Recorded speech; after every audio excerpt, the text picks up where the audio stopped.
We're gonna do this now. Okay. All right. Hello. Hello. And welcome back to another episode of the Vabasta podcast, where we talk all things confidence, creativity, and connection. I'm your host, Samuel Romero, and lead content creator here at Vabasta. And today I'm joined by Goddess Coleman. She is the founder of Amplify Love 365 and Blueprint Coalition. Coalition Blueprint. Perfect. She is a retired veteran, interested in helping her fellow veterans. Yes. Yeah.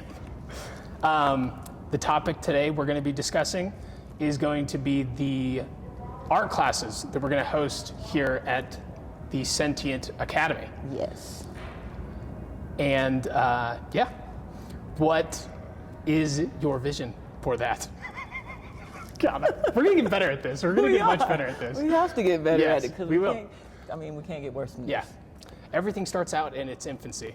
Of course. And that's something that I really have to keep in my mind when I'm doing anything new, especially when I haven't done it for a minute, because like Adele didn't just like pop out of the womb singing Hello, like hit song. She had to start from somewhere. And like, even if you have like decent amount of talent, you have to work at it a long time. And so anyone that's ever done anything ever has started out in a state of infancy, and that's what we're doing right now. And we're doing a pretty good job, so we should give ourselves credit for doing it. So that's Pat good. yourself on the back. Yes, Yes. feels good.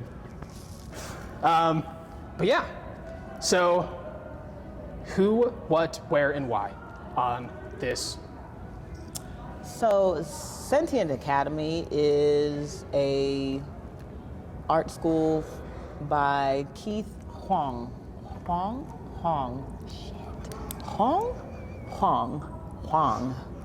Keith.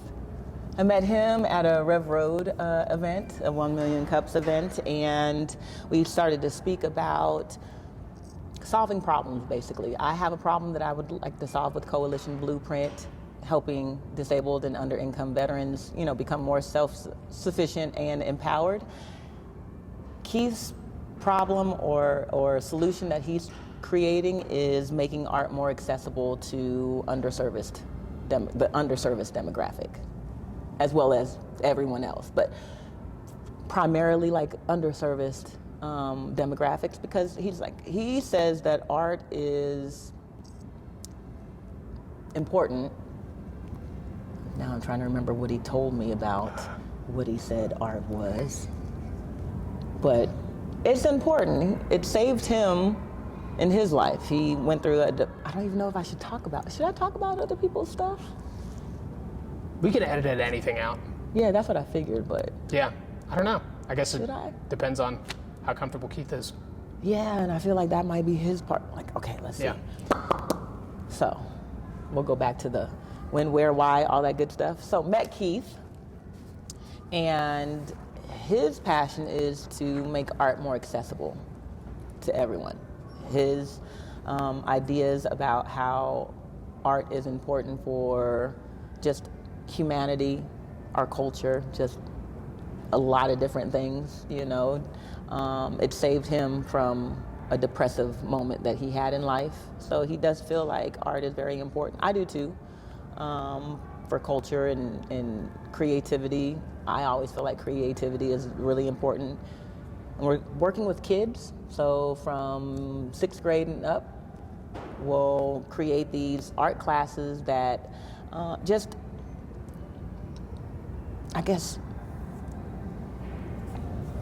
let's see how I want to word that, because I didn't even think we were going to talk about this today. Hold on.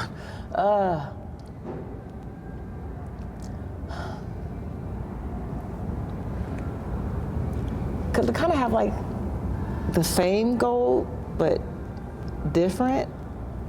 Let me talk to you about this real quick. Hold on. So for me, I want to be able to provide all kinds of different avenues for these children and these disabled veterans and stuff, because they don't have the means to provide these things for their kids, you know what I mean? Yeah. It's pretty similar to what Keith is doing too, because he feels like art is not that accessible to folks that don't have a lot of money. So that's why we kind of came together in this project with this understanding that art is important for all various reasons, and he wants to be able to provide art to those who can't afford it. I want to be able to provide opportunities for those who can't afford it. And so we come together to bring this, art opportunity to teach kids, fundamental art concepts and things of that nature, get them to do these fundamental projects and, have something that they can be proud of, Yeah. And allow the parents to provide these opportunities for their kids to learn different things and be able to entertain different, projects and all kinds of things that they wouldn't be able to afford on their own, or be able to either find a program that would, be able to take their kids or whatever, at whatever level that they're at, and teach them something. Yeah. You know what I mean? Take that time off of their hands to try to figure out what it is that they're going to do with their kids. And I was a disabled veteran.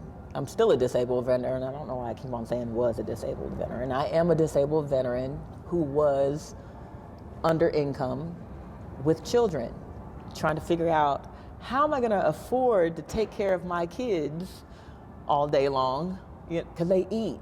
Do you know kids have summer stomachs? What's the summer stomach? Summer stomach. It's like school, they go and they have this regimented time for breakfast, lunch, and they come home and they have their snacks and, dinner and all this other goods. During the summer, whenever they're bored, their stomach says, go into the kitchen and check the fridge and see what you can snack on. Yeah. Do you know how hard it is to afford kids during the summer when you don't have a lot of money and all they want to do is eat up all the food that you have? Oh yeah. I wish there was an like an art class I could stick them in for like an hour and a half to keep them engaged and you know what I mean? Yeah. And busy and creative and doing something. Like your Grow Kids. I see teaching kids, like that would be so cool, teaching little kids how to grow anything. I remember when we were in school and they would give us this little seed in this wet paper towel, and you had to wrap this seed up in this wet paper towel, and then it would sprout, and then you have to stick it in this and you watch it grow, and it's like, I did that, and you watch it grow and you're all happy and stuff, and you got to take care of it, you name it, you talk to it every day, and I want to be able to provide that to kids nowadays, because I don't feel like they get that anymore. They're video gaming, social media, they're very disconnected from nature and other people, in my opinion. Yeah. And I would like to see a more connected community, a more connected, way of life, I feel. Yeah. That's beautiful. Thanks. And it's nice that people like Keith also have a shared vision of maintaining connection through creative expression, and specifically giving connection to the people that don't have the means to do it themselves. It's very valuable when you don't have the opportunity to do certain things and then it's presented in front of you, because you're a lot more willing to engage in that activity with consciously. Yeah. So you're engaged in it, especially if you didn't have the means to do it yourself and now it's provided for you, you're just a lot more willing to go tackle whatever that is. And I never thought how crucial the summers were for underprivileged families. Yeah. That's definitely something to think about when you're not, when you don't have a set structure. And every human needs that structure. It's not just children, it's every single adult. You don't work for a couple days and you'll find yourself snacking if you're not conscious about what you're doing. I know this. I was 80 pounds heavier than I am 2 years ago because I was unconsciously eating most of the time, and most of the things that I was doing, I wasn't moving throughout the world to a pursued goal. And I think by doing that, it's easy to get distracted. It's easy to start to follow the dopamine, whether that be in your video games or on social media. Social media is the worst. I think video games are a little bit different than social media. I personally have enjoyed playing video games in the past. I do think that video games, why people are addicted to video games, is a deeper psychological issue than people understand on the surface. So in a video game, when you go and do a story mission, that story mission is is an action furthering you to the end goal, which is the end of the campaign, like the end all-time goal. And so people can become, I think it hits on like very deep, like tribal, primal signals. When you're actively working towards something that reaches you further to that goal, it gives you a little bit of motivation because you now see progress. And once you see progress, you continue wanting to see progress. So once you finish a story mission, it's like, oh, well, I'm gonna go do the next one because I see physical progress in my work leading me to this all-time goal. Yeah. Whereas normally in the day-to-day, like in school and at work, normally at work you're part of a pretty big cog, pretty big system, and you're just one gear in the giant machine. And so you don't really get to see the progress or the vision of the whole company. And so it might feel pretty, you're not very motivated to continue doing what you're doing because you don't see progress. And I think humans need to see progress to have the motivation and the will to live. And so with video games, you're working consistently towards that end goal. And you do see progress. Yeah. And so I think people can become very addicted to that and get lost in those worlds because it's hitting all the same signals as what you would be doing if you were trying to reach your goal here.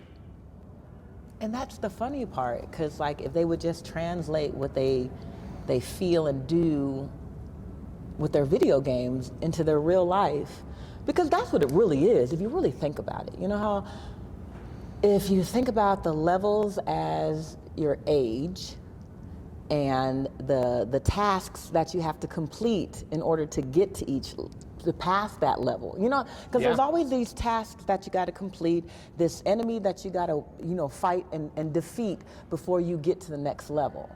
And that's pretty much life as well, you know what I mean? It's like there's all of these things that you have to learn and master in order to get to this next level.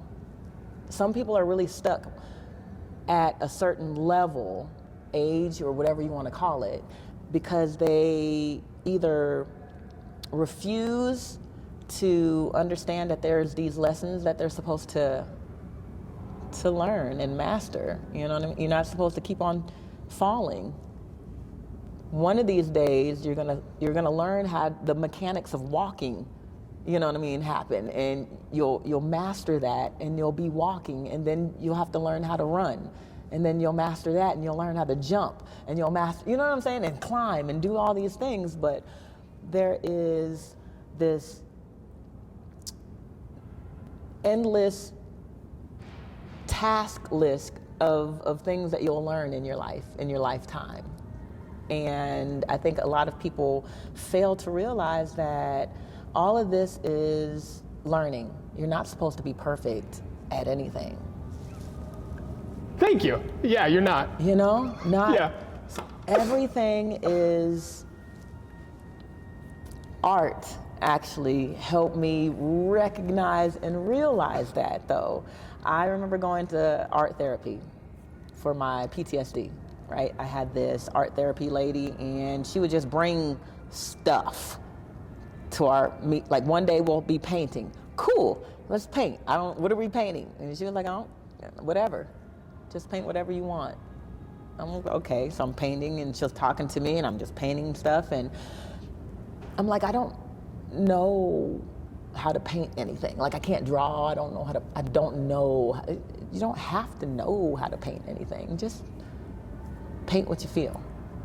Okay, so I'm painting what I feel, what I think I feel, and I'm just painting because she's talking to me, so she's keeping me distracted, so I'm not like focused on what it is that I'm doing, because I would have this internal conversation with myself like, oh, what is this? This is not good enough. This is ugly. This is, what are you making? I don't know. But while she's talking to me and I'm distracted and I'm talking back to her because she's asking me questions, and I'm just moving as I feel because I'm not thinking about it. So I'm moving as I feel, and at the end of this conversation, she's like, what did you do there? And I'm like, well, you know, I felt like this, and I did this, and I did this, and I saw that, and I felt like that.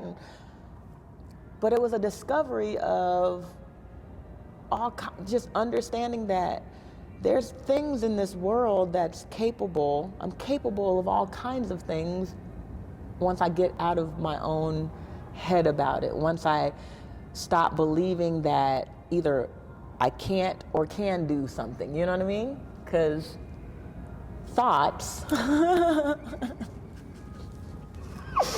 You wrapped it in perfectly, man. I love it. These thoughts that you think become beliefs. You'll just think them over and over again until they're like solidified in your mind, and then you believe that. Yeah. And you believe you. If you believe something, who's gonna make you not believe that? Regardless of how true or false it is. If someone comes up to you and says, you should cut your hair, you know, you would look nicer with shorter hair, but you believe that no, these locks, my Samson locks give me power. I can't cut them off. If that's what you believe, there's no one that's gonna make you not believe that. You will walk and navigate through your life like my hair is my power. To the point where if someone cuts it off, somebody runs up to you and just chops your hair off, you may actually really believe you've lost some power because you no longer have this hair that you put so much of your thought and belief in that gives you power. I know that sounds a little, far-fetched because it's hair, but people do this with religion, with money, with their children and how they raise them, like with everything, if you really think about it. And it's like whatever you believe, regardless if you were influenced by society or your parents or whatever the case may be, you chose to maintain that thought because it's a choice to continue to think the same thing over and over again. So you chose to maintain that thought that solidified into a belief that you now navigate your world and you see through this lens of your belief system that you've created, inadvertently or inadvertently created. Yeah. So you have to really be conscious and have the intention of knowing what it is that you're ingesting, not just food, but what you're listening to, what you see, what you focused your attention on. You have to have more intent because whatever you think becomes a belief and you believe you. So what do you want to believe about you? Yeah. I think that all we are is a combination of our habits, good and bad, throughout time, throughout linear time, and at any point in time, we can start to change our habits. Yes. Because I feel like if you know better, you got to do better. You've been raised in a certain way, and you've been domesticated like an animal. You really have. If you do good, you get praised. If you don't do what your parents or your whoever the authority figure is in your existence at that time, then there's a negative repercussion for that, So most people want to feel good. Most people want to be praised. They don't want to suffer the repercussions. They don't want to have, the negative feedback or whatever the case may be. So they will strive for the positive feedback, the positive praise and things of that nature. So they'll do what they need to do in order to get that dopamine hit. Yeah. You know what I mean? So we condition ourselves. I'm just now thinking about this. We condition ourselves to please other people in order to attain this praise. And I think that's why social media is so detrimental to evolution, because we're not really evolving for ourselves, for our own passion. We're evolving for that person to like it, to appreciate us, to tell us how pretty we are, how great we are, or to give us some kind of validation and praise that we have been conditioned to search for. Yeah. And attain.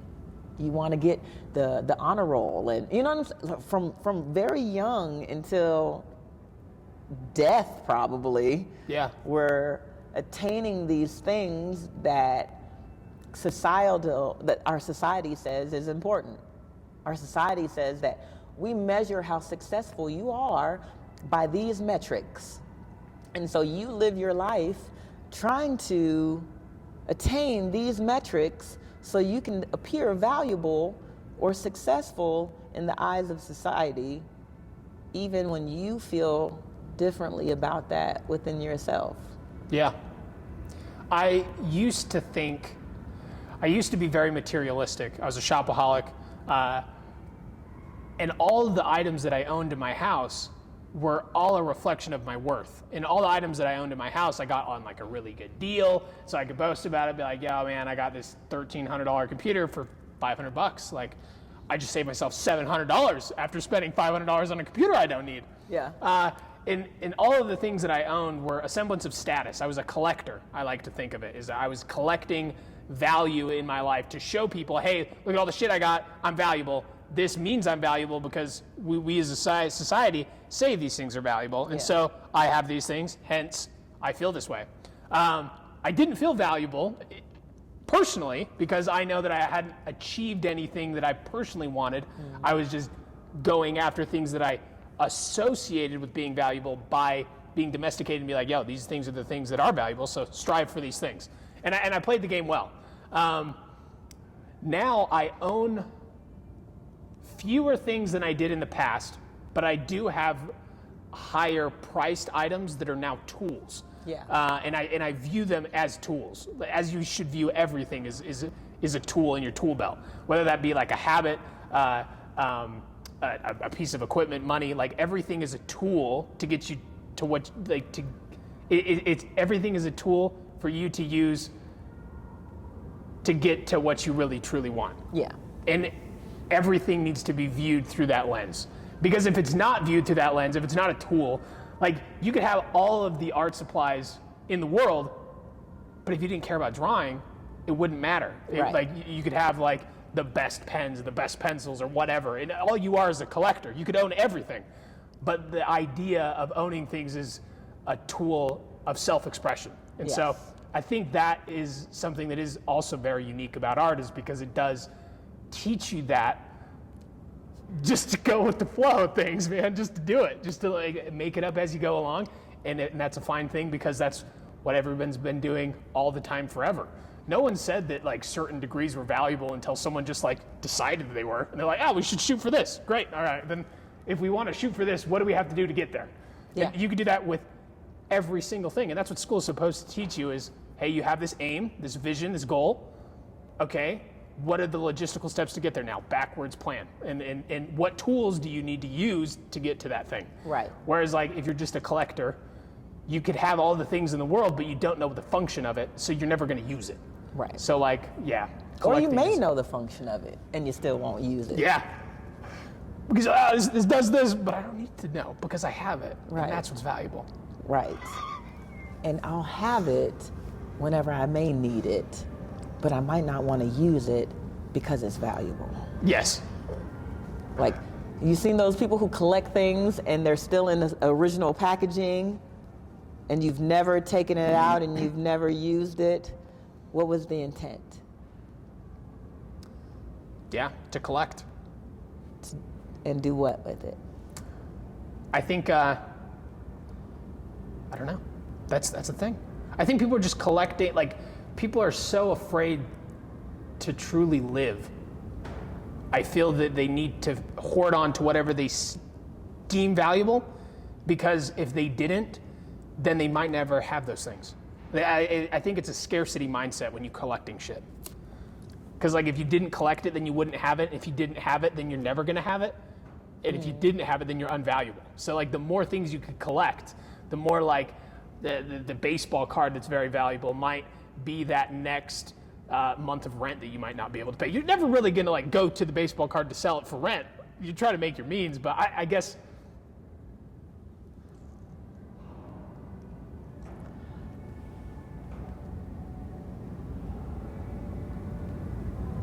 I think that you hold on, you collect things because you believe at some point in the future that thing will help you get out of a jam. And you're living your worldview in, if I don't have these things to get me out of jams, then I won't be able to get myself out of jams. So I need to collect possessions to get myself out of future situations that could be problematic. And I believe that's why people when they collect, they're doing it with maybe subconscious intent of having a scarcity mindset. Because if they didn't have a scarcity mindset, they wouldn't feel the need to bring all these things around with them. Because they wouldn't need to use them in the future. I can see. I remember when I was a kid and I would collect things, but it would be things that I'd really enjoy playing with or having. Yeah. You know what I mean? But I would play with them and it wasn't just something that I wanted to sit and just look at. It was something that I wanted to play with. But then I could understand how, like, you wouldn't want to play with stuff, because I remember at a certain age, if there was something that I knew I wanted that I was going to play with, I would get 2 of them if I could. So then I could have one for when I jack this one up, because this one's eventually going to get jacked up because I'm going to play with it forever. It's my favorite toy. And I needed a backup just in case I jacked this one up. Yeah. So, I mean, I collected in that way because I wanted to continue to play. That was my mindset. I know if I'm going to continue to play with this toy the way that I want to play with this toy, it's going to wear. I need to have another one to play with. I need to, like, replace this one in case, and it is a scarcity mindset. I have to replace this one in case there's not another one for me to go get. Yeah. Good night. Interesting. Yeah, there's this like one quote, it's like, everything that I have, or everything that I need, I already have. Yep. Everything that I have, I already, or something, yeah, forgot the quote exactly. Everything that I want, I already have. Everything that everything that I have is all that I need. Anything I desire, I will achieve because my reality is created by me. I don't know. That's like that. One of them. Yeah. I think yeah. that's a little song, right? Little ditty. I like that little ditty. Yeah. You know, and I have my own little ditties. I've been doing every morning and every evening before I go to bed. I think about my intention, what it is that I want to create, what my future self looks like, you know? And I talk about that, and I visualize that, and I think about how good that feels being that. Yeah. You know what I mean? Like, navigate. If you really just lay there when you're in a very peaceful state, like right when you wake up, before you try to reach for your phone, before you think about using the bathroom, before you do all of that stuff, just literally just, I sit there and tell myself that I'm waking up in my highest vibrational timeline. Okay. Right? So I tell myself I'm waking up in my highest vibrational timeline, and then I think about my top 3 priorities in life. You know, right now is personal and professional relationships, business, and evolution, personal evolution. That's what my top 3 goals are right now. And I have a task for each of these little goals that I think about first thing in the morning. I don't do more than 3 because there's a diminishing, what the laws of diminishing results or something like that when you think about too many things, or you have too many things on your plate and then you end up not doing any of them. So I do 3. Okay. And I think about the tasks for each 3 because I have measurable tasks for each one. Like, I want to create, you know, more meaningful relationships. So there's opportunities for me to network that I need to entertain.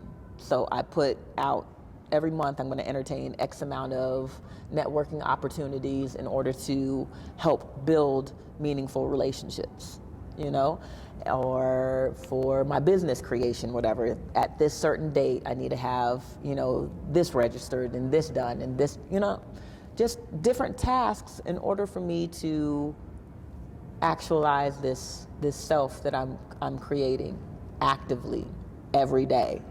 Because if you're not creating it, who is? Like, we're all artists in our life, you know what I mean? Like, if you're not creating what's going on in your day, who is? Yeah. Like, for real, like, who is the one that's creating your day, your reality? I think a lot of people, I agree with you. I think a lot of people don't understand what creative expression is. And creative expression is literally like smiling to the driver next to you. Or like, because when you smile at the driver next to you, that creates a welcoming environment, and people are generally like want to cooperate and be friendly unless like you force their hand and are reactive to them, you know? people generally want to cooperate, but no one wants to be told what to do. So if you like pulled up to the car, you're really mad at the dude, that person's gonna react to you just like you reacted to yourself. Like you created that situation by expressing your emotions in that manner. So like anything you do, you're creating your environment. You're creating this art of your life in any moment. Yes. And that's never gonna go away. Ever. And then what's kind of cool is like you can see a similar theme in art.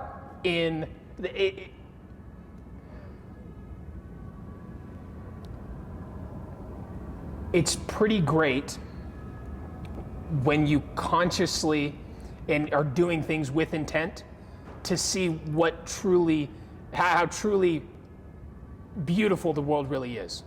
So like if you limited your vibrational frequency to just be reactive and rude to everyone, you're gonna look at your picture and be like, this is a shit picture. Because everyone's rude and reactive and like it's not fun. Yeah. But if you choose to use your same tools to vibe at a higher frequency and spread like compassion, love, and kindness, the picture of your world is going to be way different and it's beautiful because you got outside of yourself, of your shadow self to make something. Yes. And I think that is what's also important about like just doing art is like the hardest thing about doing art is, like you said, getting out of your head. And you believe what you believe, and so if you're sitting there the whole time telling yourself you can't do things, then you're not going to be able to do anything.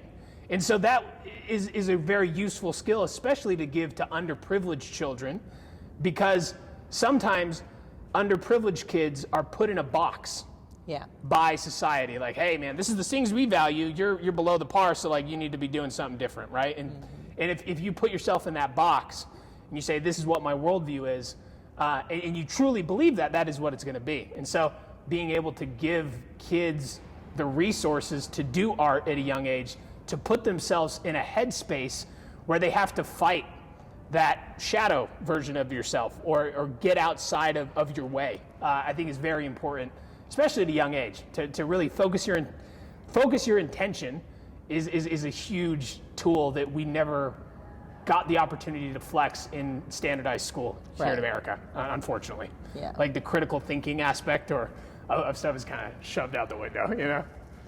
And it's very interesting because like I'm a firm believer of not fighting with your shadow self, but like sitting down with it, having a whole conversation, understanding it, and then sending it to the light. Because you banish it to the dark, I mean, they chill, they're cool with each other, you know what I mean? You ain't banishing it nowhere but home, It's gonna come on back and say, hey, I'm back. I just went home for a little bit. I went home and gathered up some more darkness, and now I'm even stronger because you've been ignoring me, so I'm gonna knock even harder now. Yeah. Like that little knock that I did on the door, you kind of opened it up and then you shoved me way back down. Okay, well, I don't want to be shoved down anymore, so I'm coming back and I'm knocking on the door because there's some things that I want to talk to you about. That's basically what your shadow self is telling you. It's like, hey, you've been shoving me down and shoving me down, and you've been ignoring me and ignoring me and ignoring me. I need to come in. You've cracked this window over here, I'm going to kind of squeeze in here, and then you wonder why you have these relationship issues with your coworkers or your friends or your significant relationships and stuff, because you have this shadow self that's trying to tell you stuff, that's trying to speak to you about, some of the hurts and some of the trauma and some of the pain that you've dealt with in your life, and you're like, I don't want to deal with that right now. I'm not going to deal with that. I'm going to suppress you way down here, and you're going to leave me alone.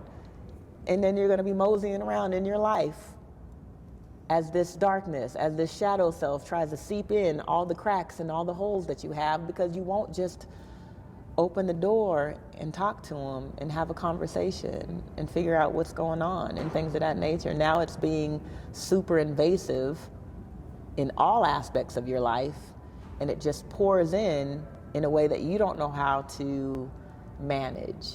Yeah. Because all you've been doing is suppressing. And when you can't suppress this leak, then what happens? Then there's all this chaos in your life, regardless of what level of chaos. Because you can have minimal chaos, but that minimal chaos creates a disruption in your energy. in your everyday life. Like that one person that you don't like seeing at work. Every time you can come into work feeling all good, and you see that person, you're that fast. Yeah. That fast, you can literally change your vibrational energy because you carry around this thing that you don't want to deal with. Instead of having this reaction to this coworker, why don't you just talk to them? No one says that. There's 7 billion people in the world. No one says that you have to be friends with all of them. But there is an issue when they disrupt your energy every time you see them. That there's a reason that you've allowed yourself to feel uncomfortable in whatever kind of way, agitated or whatever, when you see this person. You can do something about that, but you choose to suppress that, just like you choose to suppress your shadow self. And if we stop suppressing and we become confident enough to realize that we're meant to learn, we're meant to experience, we're meant to overcome, and that's all we have been doing your whole existence. You wouldn't be here if you didn't learn and experience and overcome a lot of the things that were in your life. You know what I mean? Yeah. Every obstacle that was in your way up until this point, you've overcame. Our limited understanding of our world, our existence, has created a limited life, if you really think about it, because we have all these conclusions about, you know, what this is and what that is, and what all these facts. Like earlier we were talking about facts that we believe in, yet we don't have a lot of information about a lot. We don't know everything that's out in this existence. We don't even know what's all in the ocean on our own planet, let alone what exists outside of this planet in its entirety. We don't know 100% about anything. So we create these conclusions with, you know what I mean, with lacking information. We make these conclusions and we limit the vast and broadness of our lives, because we said all these facts created an understanding. So, well, remember back in the day when they said that you couldn't run at a certain speed, you couldn't run this fast because then your heart would explode, until somebody ran that fast and realized, oh, your heart doesn't explode. But we've created these conclusions that limit how great your life could be, like how expansive your human capacity could really be. Why do we do that? We don't even know what a whole atom is. There's a good chunk of this atom, we don't know what it does.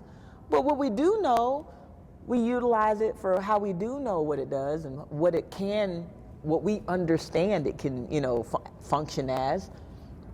That doesn't mean that there isn't a whole list of capabilities that this atom has that we haven't utilized just because we don't know. Yeah. We don't know. So why are we really moving around in life like we know everything and we have limited our, well, I had a gymnastics teacher tell me that I was too tall to tumble because I wouldn't get enough rotations. And I believed her and never tried to tumble. Yeah. What if I could? What if I created a whole different way to do it to fit my biology, my frame? Just like if you got into an accident and you lost your arms and you lost your legs, you'll find a different way to move. You'll find a different way to brush your teeth or comb your hair or put clothes on or navigate through this world. You'll find a way. We've always found a way, so why do we limit ourselves so much? I do it, yeah. And I understand that it's been conditioned in that way. Yeah. And now that I know that it's a conditioning, it's so weird trying to, or working towards like understanding what it is that I've learned and discovered and applying it to my everyday life. Yeah. After being conditioned in a certain way for a multitude of years. Yeah. So what does that look like to you? It's a battle with my logical and emotional self. Okay. So logically, you know, I can sit there and say, received this new information. This is the way that I've accepted it. This is the way that I've perceived this new information. And if I feel like it's something that I should utilize, right? One of those lessons that either make your life easier or help you understand certain things or help you navigate in a certain way. There's positive things that you learn. There's things that you know that, okay, yeah, I'm just not going to do that. I've learned that I should not do that. Yeah. Yeah. Remember when you learned fire was hot? Hot. I'm not going to touch that no more. You know what I mean? Like back before, your mom would tell you, ooh, baby, don't touch that. The stove is hot. The stove is hot. The stove is hot. And you're like, ooh, blue, red flame. I want to touch it. I want to touch it. And then you yep, nope, not doing that no more. Learn something. Yeah. You know what I mean? And now that you've learned it, you look at that and it's not just blue, pretty flame anymore. That's hot. Yeah. Hot. Like little kids would walk by, hot. Make a whole half moon around us because it's hot. So you may learn things that you don't want to do, and you may learn things that you do want to do. And have you noticed that when you learn stuff like the hot, when it creates a physical emotion within you, it locks it in. Right? That's why it's so important when you have your intentions and when you try to manifest and when you're thinking about your future self to attach an emotion to it. Okay. Attach like that happiness, that joy, that relaxation, that satisfaction feeling, whatever it is that you want or your future self, desires. You have to like feel it. When you feel it, you lock it in, and in your mind can't tell the difference between reality and some thought that you came up with. Yeah. Yeah. You know what I'm saying? So that fire, knowing that it was hot, having that physical, emotional reaction to the pain and everything, that learning experience, to this day, because it locked in something in your memory, in your DNA memory, it's locked in something. And every time you look at that, what do you think? Ooh, hot. And then you can feel it all over again. And you'll continue. That's how you solidify these understandings within yourself, right? Yeah. So that's our individual persona is all of those things, just thousands and thousands and thousands and thousands of times or whatever, yes. Right? Like that's what we are. And you can, if you take this extra breath and you understand where you're at and who your future self is, you don't necessarily even have to know how to get to your future self, because your future self is always coming. Trust me, you're never going to outrun your future self. Even if you drag your past self with you, you can drag your past self with you, because who was you when we started this interview? Different than what I am currently. Exactly. Like even biology, because it only takes 7 years for your whole body to regenerate, for bones to regenerate. I think it only takes a couple of months for like you to grow like all new skin and all kinds of stuff. I think I heard like something like as we move through space temporarily comes together and forms who we are, so we can perceive what it is that we're seeing, which is us. Mm-hmm. So all of the atoms that compose of both of us as a baby are not the same atoms that we're existing in right at the second. We still have some semblance of who we are and what things are, but like you just mentioned, I'm not the same person, and you're not the same person as we was before we started this. You're right. So like there's been like deaths in our own personas in this short period of time. Like we're constantly like evolving and changing and doing things here, and that's all everything is ever. Yes. And that's okay. Yes. Yeah. It really is okay. Like I remember reading this book called The Afterlife of Billy Fingers. And it was basically the author, Anne Kagan. She had an older brother who was estranged from the family or whatever, passed away, and he comes to her in the afterlife and tells her all kinds of stuff about what he's doing, how he's learning. Like there's like this little waiting room after you die, and you kind of like sit in this little waiting room. There's people who like love you that come and get you that's already crossed over, and then there's all these lessons that you learn and all these things that you do. And he's like, I'm sorry I haven't been around for a while, but I had to do this and I had to learn this and I had to go experience that. And he's like, but you're on this existence here. Earth is your playground. There's no reason for you to be fearful of anything.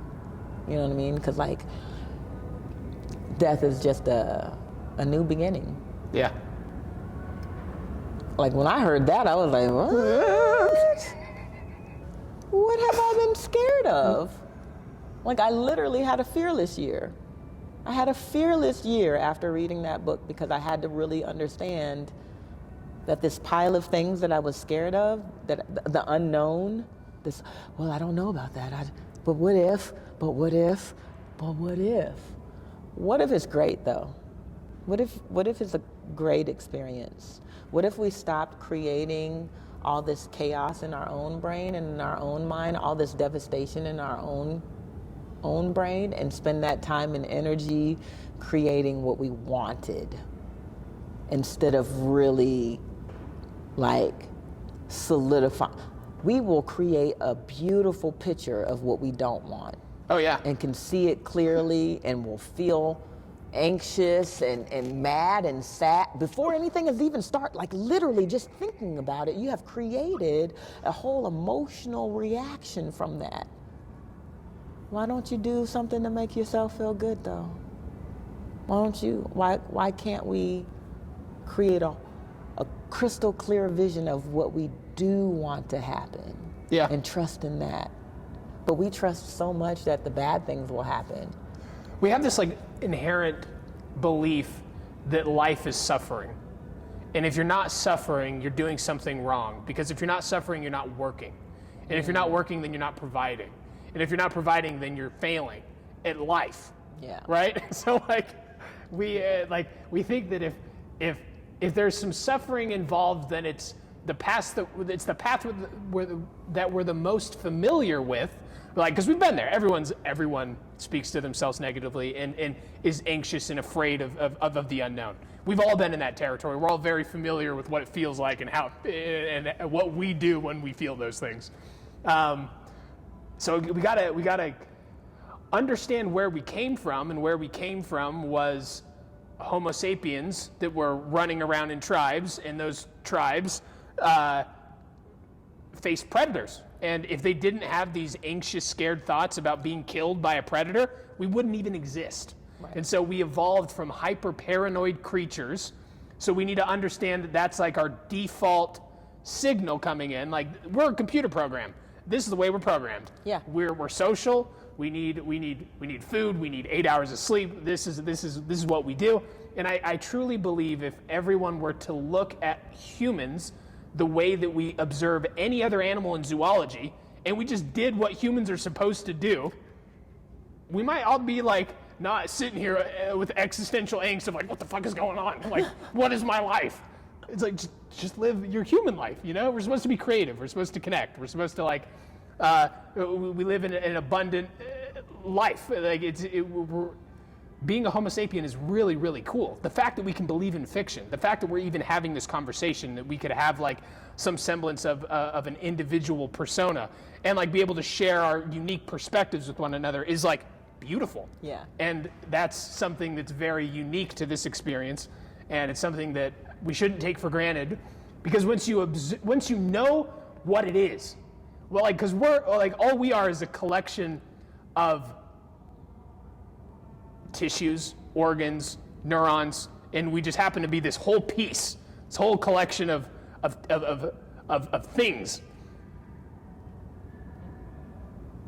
But if that's all we view us as, is like, oh, we're just like a heart, we're this. And if we don't like see the tools that we have, like the tools to be able to speak and communicate, like if we were to view everything that we have already as a tool instead of just something that is like burdened, like the burden of life, we might be able to kind of go about creating those realities in a lot better way because we now have the tools to do it. Yeah, I think we also have to look at ourselves and our existence a little bit differently. You know what I mean? We talk about energy a lot and how we're made of energy, and energy cannot be destroyed nor created. It can only be transformed, right? And when you even think about that, just think about that, knowing that whatever it is that you are has always been here. Different. You could have been this little fern tree at one point in time. You know what I'm saying? Yeah. It's like we've always been here. We just transform. So even with that, like it changes the way that I see the world. Yeah. You know, I remember younger, not really seeing the world in the way that I see it now. Of course, you know, you mature, you have these experiences because you're also a collection not only of bones and tissue and blood and vessels and things of that nature, but of your experiences. So you go through life and you have all these experiences, and then that create these thoughts, that create these beliefs that you continue to navigate with, right? So your thoughts and beliefs and your experiences differ from my thoughts, beliefs, and my experiences. But ultimately, if you really think about what is it that we all require the same thing ultimately, you know what I mean? Regardless of what your experiences were, you're still going to need water just like I need water. You're still going to need to breathe air just like I need to breathe air. You're going to want to eat food. Maybe not the same foods that I want to eat, but we're going to need to eat in order to maintain this human form. We're human, regardless. At the end of the day, this energy in human form, we're all similar. Yeah. Even in our differences, still very similar. Because there is no other human. It's all human. We as humans subsected the human race into all these different categories. Into millennials, into X generation, into baby boomers, into black and white folks, into you know, the elderly and the young. We created all those castes and categories and things of that nature for why? Ask yourself for why.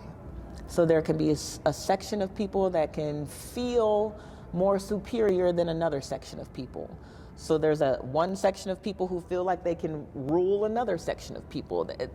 There's no real, like, I want to say spiritual, but I don't know if that's really the word that I want to use. There is no real understanding of us all being the same, being indiscriminate of one another. Yeah. You know what I mean? Alan Watts has this quote, I am probably missaying it, but he says the apple tree produces apples and peoples produces peoples. You know, people produce peoples. Like, if you look at us as a tree, you're like, we're like a people tree. And like, that's it. It's like, like that's what we do because it's the truth. Like, we have, the way that we produce is like, people's like friction and more peoples, you know? Like, it's just the same thing as the fucking tree, man. Like, we all kind of have the same setup biology-wise. We all need certain things. It might differ slightly here and there, but like so does an apple on an apple tree getting hit at a certain angle of light. Like that apple is going to produce a different type of fruit at that specific time. Just like how we as people, every season, I mean, we show ourselves in different ways. But like everything's still part of that tree. Yeah. And like, but yeah, like if you view it through that lens, it just paints a picture of like, oh yeah, you're right. Like, if everything does that, why would we be the exception to the rule? We're not. We're not. Yeah. You know what I mean? Yeah. And it's like, we see things, and it's so funny how we're like, I can see you more clearly than I can see me. That's like how the society kind of works. Yeah, lately. it's weird. That's like a weird thought. You're less self-aware But I'm very aware what the next person is doing, wearing, saying, what he's driving, what he posted on Instagram, who he's dating, who he's not dating, who he's talking to. You know what I'm saying? It's like we know all. I had a conversation with somebody who knew pretty much the whole life of this athlete, this football player. Like knew what school they went to when they were, knew when they got scouted, knew who recruited them the first time, knew what team they played, knew what scores how many touchdowns. But then you ask them about what it is that they like. They got to think about it. You told me about this whole man. You told me about what colors he always wears these, and he drives this, and he lives over here, and he grew up over. You know everything about this person that you idolize, but you don't know nothing about yourself. Why is that? Why do we have a whole life full of opportunities and things, and then when you ask somebody what they enjoy about life, there's only a handful of things that they can actually tell you. Yeah. You know what I mean? Like we've paid attention to the content of life instead of the context of life. Damn. Yeah. You know what I'm saying? It's like... Yeah. Damn. Yeah. There was a whole death that just happened. Fucking A. Yeah, for real. That's my laugh, man. I love that laugh. Yeah. That's hilarious. No, yeah, I agree. And I think a lot of it has to do with having fantasy thoughts is a means of procrastination on what your dreams are. So like when you, it's easy to scroll through Tinder all day and to be like, or to scroll, to fantasize about a crush or a potential opportunity that you missed out on. And it's because that fantasy in itself is comforting because your true belief is that you don't have that thing. So if you don't have a partner, you fantasize about having a partner because the fantasy makes you feel good temporarily because it makes you feel like you have something that you don't. But your baseline assumption in your whole being is I don't have this. That's why I have to fantasize about it. Because I truly feel that it's not in my life. And because I truly feel it's not in my life, it doesn't come in my life because I believe what I believe. Yep. And the universe doesn't know the difference between your thoughts and what you actually have. So if you wake up every morning thinking you're a millionaire, rapping about cool cars and clothes and shit, listen to any rapper. They have all those things because they thought about it and they rapped about it. And that's manifestation. Yes. It's really cool to listen to all the, I've recently approached music in a different light a year and a half ago. Before, it's still very difficult for me to pick up lyrics in the songs. Yeah, me too. But so I get very distracted, and I normally just it's fucking humming shit, But I created a playlist specifically. It's a manifestation playlist, and every song talks about them doing what they most want to do. Yeah. And what's cool is any genre of music has the same messages in it, and it's all the same message. So you listen to Frank Sinatra, what are some of his songs? That's Life. That's a good one. And then Britney Spears, Work Bitch, silly shit. Yeah. And then you have rappers like Joey Badass singing Devastated. And it's so funny because all of the songs are speaking about the same theme. It's get up, do what you know you need to do to get to where you want to be, and just continue working. Yeah. That's it. Yeah. And if you wake up every day doing that, having a goal, you mentioned you wake up every morning and you have this future vision of who you want to be, and then you simplify it. You're like, okay, I have 3 tasks to get closer to where that might be. Yeah. And if you do that over a couple decades, couple years, your life is going to be completely different. And that's the whole thing is everything is slow turtle steps.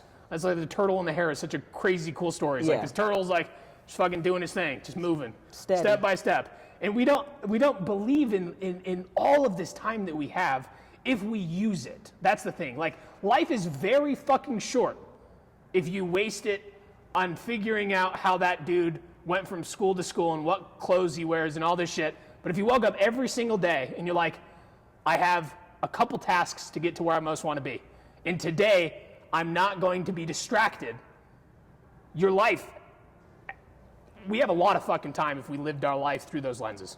But it's hard when you get distracted and you're a person and you don't do that every day, because it's challenging to be human, man. Like life throws a wrench in the gears of shit, you know. But if we had that in mind when we were going about doing things, we might not have such a dismal view of like our potential. I completely agree. Like seriously, because like a lot of people will not know where they're headed in life.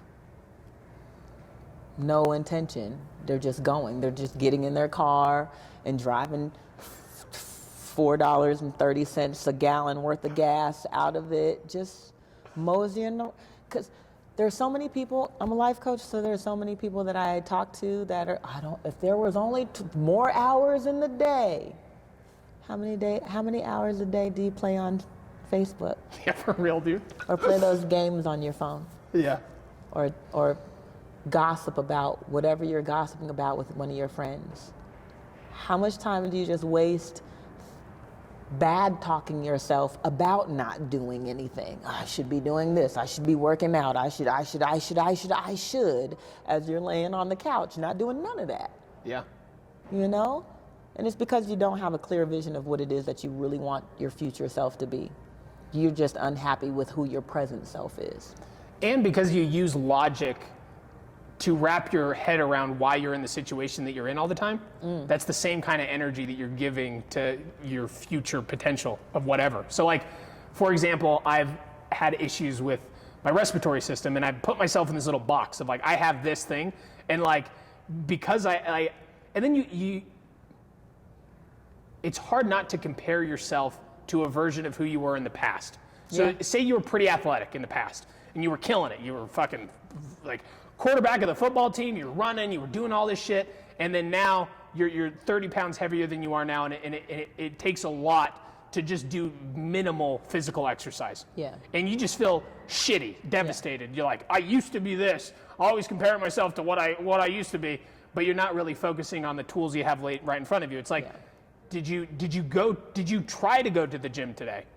Well, great. Did you not do that yesterday? That's a leap up. Yeah. Now you went to the gym and you went on the elliptical for 10 minutes today. It's not the 30-minute goal you were hoping for, but you did 10 minutes. And you do that over time, it just compounds.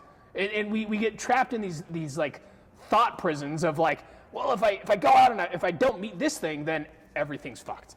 Like I have viewed things as black and white a lot in my life, and it's been a humbling experience to try to like live in the gray area, to be like, I didn't get this thing, but I'm trying, and that's okay. And I will try again tomorrow, and I will do that tomorrow. Yeah. Or well, I'll do it. I did to the best of my abilities. I did what I could today. Did my best. Did my best. And if that's all you're doing, even if your best is like 1% of what, like 1% effort of what you did yesterday. Like say you were 150 yesterday, you were just killing it, right? And you did like 1%. You didn't do shit. You just laid in bed all day long. The next day you get out and like you can't compare yourself to what you were 2 days ago. You have to compare yourself like, what did I do yesterday? I didn't do anything. Oh, I'm gonna try to do something today then. Yeah. Yeah. I had to get to a point where I needed to stop being so in love with my past self. Yeah. You know what I mean? Because as a woman who's had 3 kids and the whole 9, like pre-kid body, I remember one time I looked at my daughter and I was like, look at what you did to me. She was 2. She don't know what she did to me. Yeah. And I looked at her and I was like, look at what you did to mommy's belly. You know what I mean? Like, look at this thighs. You know, she's 2. She doesn't know what she's talking. I'm literally talking to me. Like I had that. Yeah. And then it did this to my body. And I would sit there and be like, I used to wear this and I used to wear that and I used to. Okay. I used to. But she's now dead. Because I'm looking at myself. That perky titty, no stretch mark, firm bodied, person, then my past person, she doesn't exist anymore. So I have to learn to love what now exists. Because I did love that. I do love that. This is what I'm working with. Yeah. Nothing's changed in me outside of my physical appearance. So I did love that. I do love this. I do love me.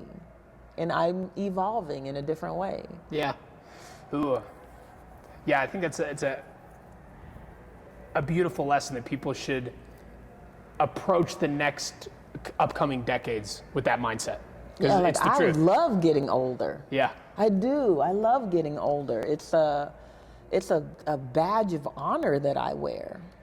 You know what I mean? Like, because I look back at I'm 43 now. I'll be 44 in July. And I look back at my 23-year-old self, like 20 years ago, and how I've evolved in my thinking and the way that I navigate and the way that I care for myself and others, the way that I've evolved so much from that. And I wouldn't have done that if I didn't go through this linear time frame of events and experiences and learning and failing and learning and growing and failing and failing and falling and getting up and failing. You know, I've had the time to do multiple things.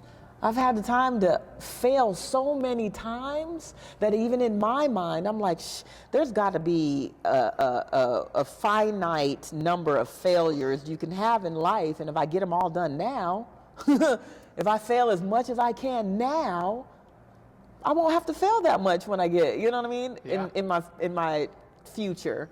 Because I've learned so much from every failure. Because what do you learn from your successes outside of that works? Yeah, not much. That works. You learn that works. I'm successful. But And when you fail, that works is very dependent upon your situation and you know what I mean? Like, right. And you in could this do something situation- right on Tuesday, but if you did the exact same thing on Friday, it just wouldn't hit the same. Like, right. But correct. Continue. You know? Yeah. And so we get. I was thinking about that. I've been in situations where it's like, oh, that worked. Yes, I'm gonna just keep on doing this. And then it was like, what's wrong? Yeah. It was just working. Yeah. And then it's like you have to really pay attention to. And that's where you learn. That's when you learn. That's when the you learn. second time you're like, oh shit, It's it like didn't then work. you have to pay attention to, there's more traffic on Tuesdays here than there is on Fridays. The Fridays, they go over here. Now, if I go over here, and then you learn stuff. Yes. You know, when you fail, it's like you already learned that didn't work. Yeah. That didn't work because I failed at it. Yeah. Thought it was going to work, it didn't work. So you already learned something. Yeah. Don't keep on doing that because that's not going to work. That's crazy. Can continue to do the same thing expecting a different outcome, yet we do that in life all the time. All the time. All the time. I watch TV sometimes and I think that. Yeah. I'm like, I wonder if this didn't happen. Like, I'm imagining a new future TV show with like a completely different scenario. And I watch the episode like many times. You know, I know it's not going to change, but there's that little. Or you get mad about the same stupid thing. You've seen this 7 times. How you gonna learn? You're supposed to make sure you double tap. You're not just supposed to. This is why he's going to come after you now. Yeah. And I know this. I know he's going to come after you because I've watched this 8 times and he comes after you, but I get mad every time. Yeah, dude. Why did you do that? Every time. And then it kind of makes you think, like, when you're revisiting shows, like I revisited the show Dexter recently because they came out with a new, it was like a spin-off series to the old series. They made like 8 seasons and then they did this re-release like 5 years later for this one season. And then I went back and I watched the earlier seasons of Dexter, like season 1 and 2. And I still had the same like angst as when I watched it like the first time. And then I knew that he wasn't gonna get caught because I knew how it ended. Yeah. And then I'm sitting there watching it with like a very similar intensity to the first time that I watched it. And then I'm questioning like, why do I like to do this? I know exactly what's gonna happen. And then it kind of makes me think of like, what if that's what we're doing right now? We are. What if that's the shit of like Neo, you know? Like Did I tell you about the shroom trip that I had? no. And there was a scenario that played out. I can't necessarily remember the scenario but there was like me in this scenario, and I'm playing this scenario out. But there's this other me that's just observing the whole thing, right? And I'm actually the me who is observing the whole thing. And as I play out this scenario, I'm like, okay.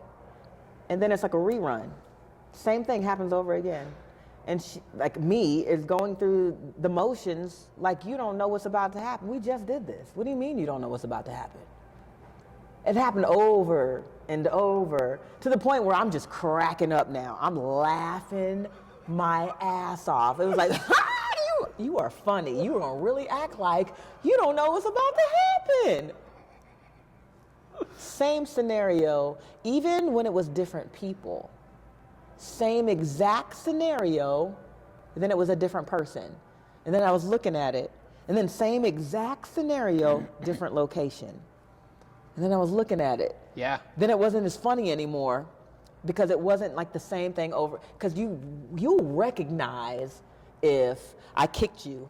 I sat down and I kicked you. And every time I sit down, I kicked you. And then you would move. You're like, I know she's about to kick me because every time she sits down, she's going to kick me, right?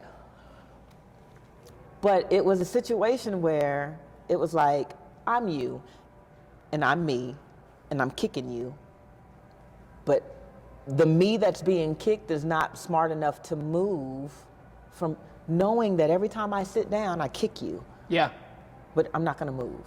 This is really reminding me of the earlier talk that we were having about leveling up in your levels and like these scenarios you have to be put in to level up to the next level, and how you were sitting there as a future observer, already knowing what was going to happen, being like seeing yourself put in the same situations in different environments and different locations, and maybe that is like that. Maybe we can think of it as like a leveling up step to get to our higher self. It's like there's like certain there's certain themes that you need to wrap your head around so that you can be the person that has the thoughts that you need to have to do what I'm doing.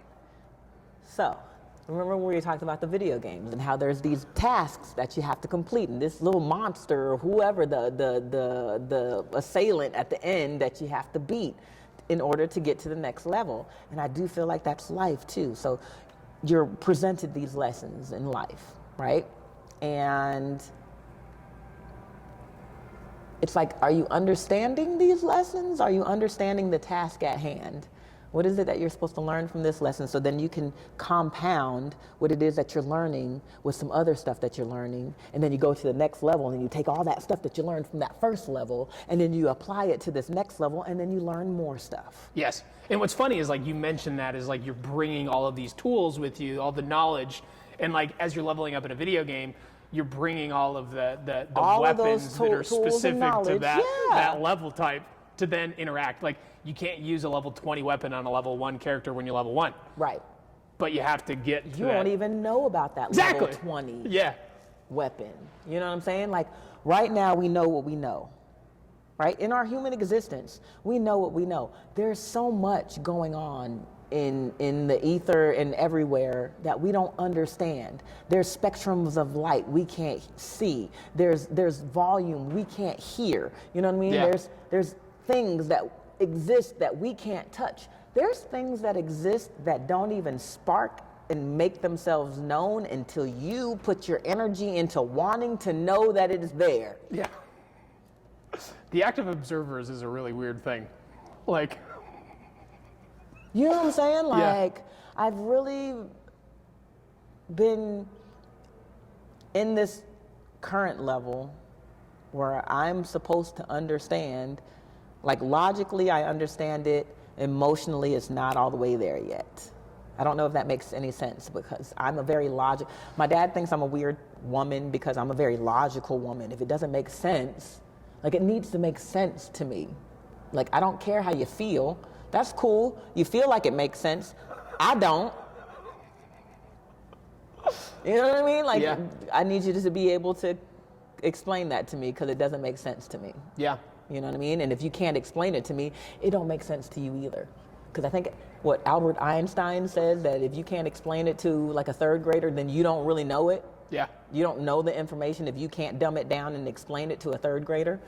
You don't really know it. So if you can't articulate to me why you think or say or whatever, then you don't really know why. And it's probably one of those things that you have subconsciously believed in because that was a thought that you had or a thought that somebody presented to you that you kept rambling around in your brain, because it works that way too. If someone tells you that you're ugly or you're fat or you can't do this or you can't sing or you can't draw, and you think about why she said I couldn't draw, she said I couldn't draw, and then you question whether or not you can draw, and that changes things within you and it changes your belief about you, and then you navigate with the belief that you have about yourself. Yeah. That's how you navigate. Whatever it is that you believe, that's how you will navigate through this world. Yeah.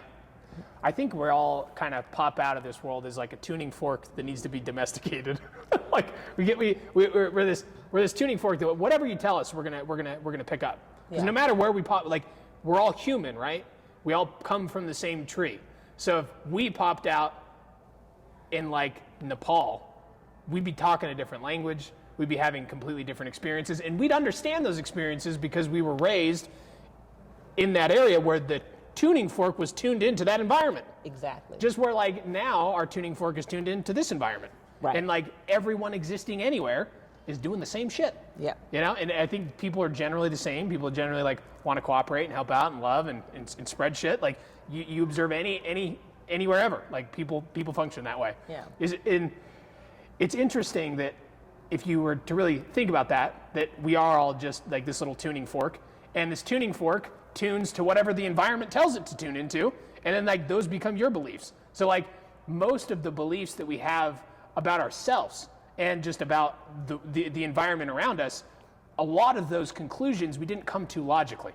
Yeah. We didn't like go through a process of these are my beliefs and this is what this is. Yep. And based off my beliefs, I think this because of this. Right. And this is based off my value set. Yeah. It's more of I'm very afraid of the unknown, and this is what I think about myself because this is all of the thoughts that I've just told myself. And if you don't have any examples of better thoughts to think, you don't think those thoughts. You don't. You don't. Yeah. So like whatever your environment is, you're tailored to that environment because that's the only thing you're receiving. You're the only thing you're picking up on. And so I think that's why mentorship or being able to see someone where like if you have a shared goal of someone that's already doing something, you need to surround yourself with that person that's already doing those things so that you could have the thoughts that person has that you don't, because that person's thinking he's tuned into a different type of reality. Yeah. And for you to get there, you need to completely like die and be reborn and change completely so that you can also be that thing that you want to be, because right now you're just tuned into whatever you're tuned into. Yeah. And at any point you can just find new people to kind of get tuned into and stuff. But a lot of that comes with knowing that your highest self has already done all that. So that you're already there, you just don't know that you're there yet. Yeah. And so you don't need to think logically, you don't need to bring logic in to be like, well, let's directly compare myself to this person because he has this and I don't, and that's the only way I can wrap my head around the situation of where I'm at. Mm-hmm. You just have to like believe that you already know what you know and then slowly work to getting there, I guess. by intentfully practicing skills to get you there, and that's with your vision or the things that you tell yourself, like that is how you'll get there. But yeah, I don't know. That was a rant. Yes, which is a good one though, because it made me think about like Coalition Blueprint and what it is that I'm working to create with that, and it's a collaboration, and it's not a competition or comparison. I don't want to compete or compare. Yeah. You know what I mean? And I feel like that's what we've done to ourselves, and it has, I'm not going to say that it doesn't motivate, because it does motivate, but what is it motivating? I think it's motivated by I feel like I know what it's motivated by. Gotcha. But what are you motivated to do? Are you just motivated to be better than the person that you're competing with? To make more money, to appear more successful? What exactly is the intention that this competition has motivated you to do. You know what I mean? The way that I'd like to see it is more of a collaboration of things. Because we're all here to provide something.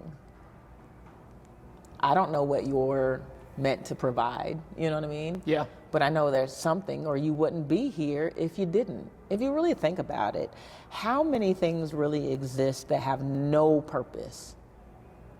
None at all. I don't know, but then I said something about dogs' nipples one time, and I was wrong about that. So I could be wrong about some other stuff, but them dogs' nipples just, he has nipples. That kind of jacked me up. So, but I'm just saying, it's like, I feel like we all have a purpose. Even if you don't understand your purpose, that doesn't mean you don't have one. Yeah. And the fact that we're able to like have an individual perspective as a human. Yeah. Means that is a tool that we need to be like using. Like that we do have a purpose. Because we all have a unique perspective that's unique to our experience, our environment. And that perspective, when shared compared to the whole, gives you contrast. And Yes. when you have contrast, you can see the full picture. Right. But if people aren't contributing in that sense, then you're limited to what you can perceive and see. Exactly. And so if everyone were to know that they had some sense of purpose being here, and that like it doesn't need to be grand too. It could just But be like it is grand. it can be. But it is, regardless of what it is, it's still grand. Because there's only you. Yes, I agree. Because my perception of grand was like my idea of grand. Yeah. And what I perceive. And I guess what I perceive as grand is like someone like, not like Genghis Khan, not the mindset, but someone that's like very impactful, grand, like caused major impact. Yeah. But that's not necessarily grand in itself either. Because like if you were Genghis Khan, fucking like making a lot of people suffer at your ego, is that really grand? I mean, you were impactful, but is it meaningful? I don't know.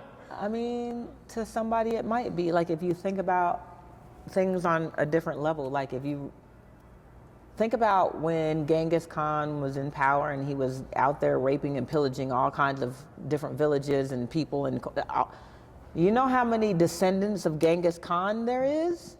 Yeah. Who are very appreciative for being here? Yeah. But they came from here, the way that they were created was through that. If you really think about it, you know what I mean? Yeah. So like, you have to really understand that everything happens for a reason, even if you don't understand and can conceptualize the reason. Even if you can't, because there's, time is an illusion. You know what I mean? So like, what could manifest today may not be fruitful until like after you are gone from this existence.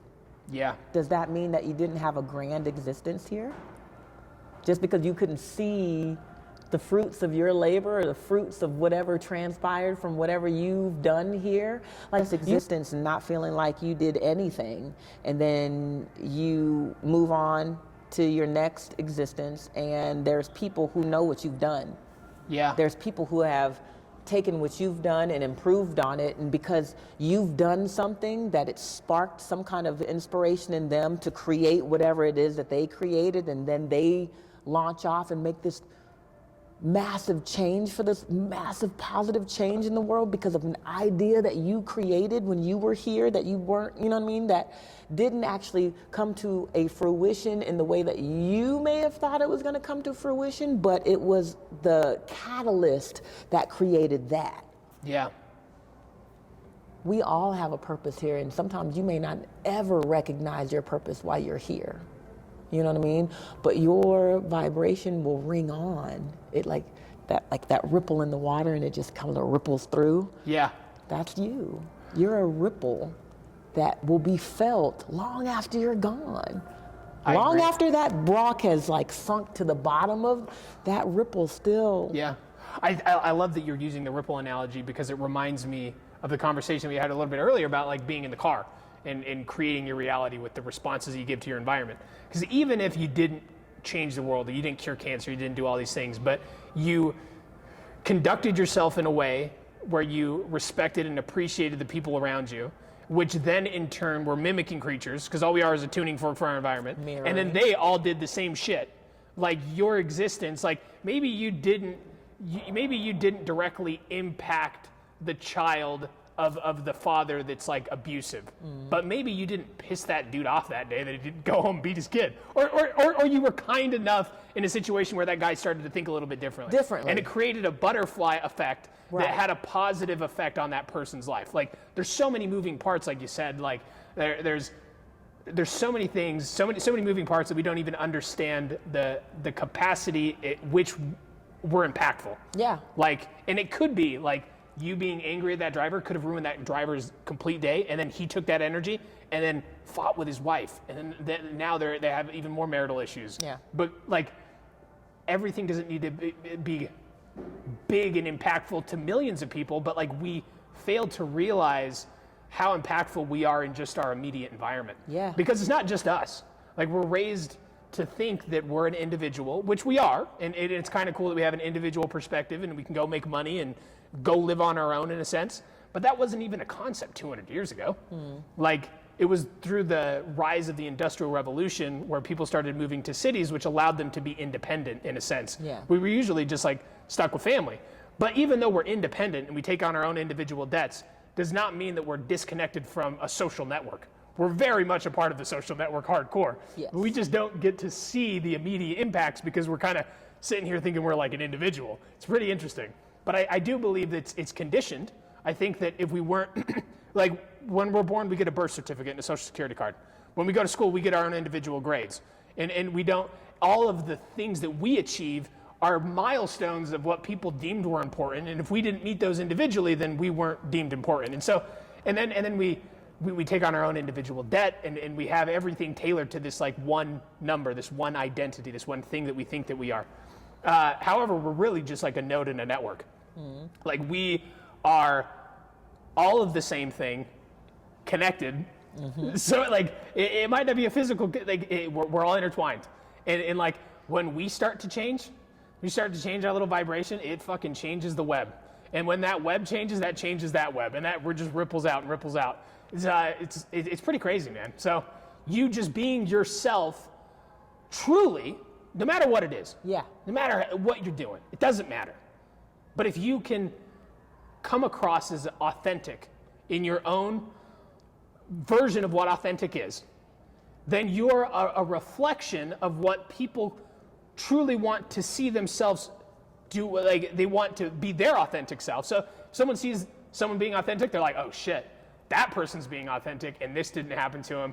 Maybe that's an example for me to go do the same thing. I think a lot of people are very discouraged by other people's success because they think if like someone else has success, then they need to compete and they won't have success. But it's like it's kind of the opposite. Like if someone's thriving, you could all be thriving. You know, like we hoard on to like certain information and like we think we're valuable. But if we were to just share all these lessons with everyone that we see, then everyone would benefit. And so I think that is a huge thing. I think just being an authentic human causes other people to see that reflection and be like, oh, I maybe don't need to hide these parts of my personality. Exactly. And when I don't hide these parts of my personality, I become friends with these parts of my personality. And when I become friends with these parts of my personality, they don't rule me. Like the shadow is just an extension of yourself. It's not like the negative aspects you need to completely like lock in the door. But I do believe that the shadow term has become it's a trigger word. Some people, when they hear the shadow, they're like, well, this is this concept and that's the box and like, that's it. Yeah. It's just bad. Yeah. And it's unfortunate that that is the case. But yeah, I do believe that the biggest self-progression that I've experienced in my life has been becoming friends with my vulnerable part of myself. And when you just like, when you can like see yourself as being vulnerable and you're like, yo, dude, let's be friends, man. Like, what are you doing? And then you kind of have that like rise up with you. It's the best radar. Yeah. It's like being vulnerable is the best radar to know like if you're doing something like meaningful, I guess. So like what have you ever done in your life that's been expedient? Like anything that you really truly like deem meaningful, like nothing has been like quick fix. Everything in your life has taken a lot of hard work the things that are truly meaningful in your life. You've had to work towards it, like quite a bit. Like nothing in your life is like, oh yeah, man, I fucking ate that McDonald's burger and it was the best shit ever, and like that's my life. It was fucking awesome. Like, remember how I was telling you thoughts become beliefs? You can think stuff is hard. You can think things take a long time. But me and you both know that time is an illusion. Time is an illusion. You know what I mean? And we, as in our human adult thinking minds, because kids believe anything is possible. But as we grow older and we have to get more realistic and mature, you can't be an astronaut at 3. You're 3, you can't be an astronaut. And by the time you get old enough, logical. You can't be a princess. You would have to marry a prince in order to become a princess. And we can make dreams into nothing because we'll put our limited understanding of our whole existence and create these conclusions that we call facts and then limit our lives. But we don't have to do that. Things don't have to be hard unless you believe it's hard. You believe you, remember? So if you say, it's easy. Oh, I can do that. That's easy. Yeah. Guess what? You believe you. If you're like, oh, that's going to take me a long, take me a long time. That's going to be really hard to do. Yeah. You are going to connect energetically with something that had in the past took you a long time to do, and it was really hard for you to do, and you might not even succeeded, and you had to drop that and pick up something else and do that. And that's what the doubt is. That's what the fear is. That's what this, it's going to take a really long time, and it's going to be really hard, and da-da-da-da-da. And we've had this society keeps on telling you to work hard and you can sleep when you're dead and da-da-da-da. All this crap that we created as beliefs. And then your dumbass believes you. Yeah, for real. And so now you've made things hard, you've made things take a long time, and then you look at that other person, how the hell did you do that so fast? How did you make that look so easy? Because he didn't tell himself it was hard or it was going to take a long time, and he believed him. Yeah. Ooh. Yeah. Because I'm looking at this business that I'm creating right now. I mind fucked it for 7 years.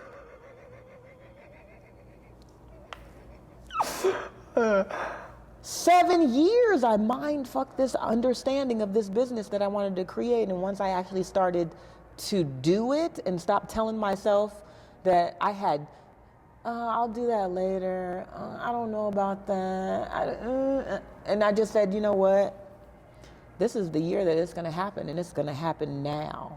And I told myself I'm ready now, and then things started happening, and then the universe was like, are you ready? You sure you're ready? Because we're gonna prove it.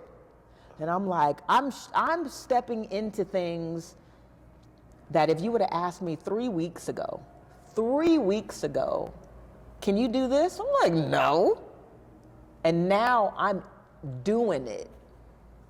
Not because I was in my head, mind fucking my whole idea. Yeah. Telling myself what I can and can't do. The universe told me, if I present this opportunity to you and you see it as an opportunity, you're ready for it. And the only way you won't be ready for it is if you tell yourself you're not ready for it because you need some more time and this is going to be hard and this is going to... Do you think you would be presented with an opportunity that you weren't ready for?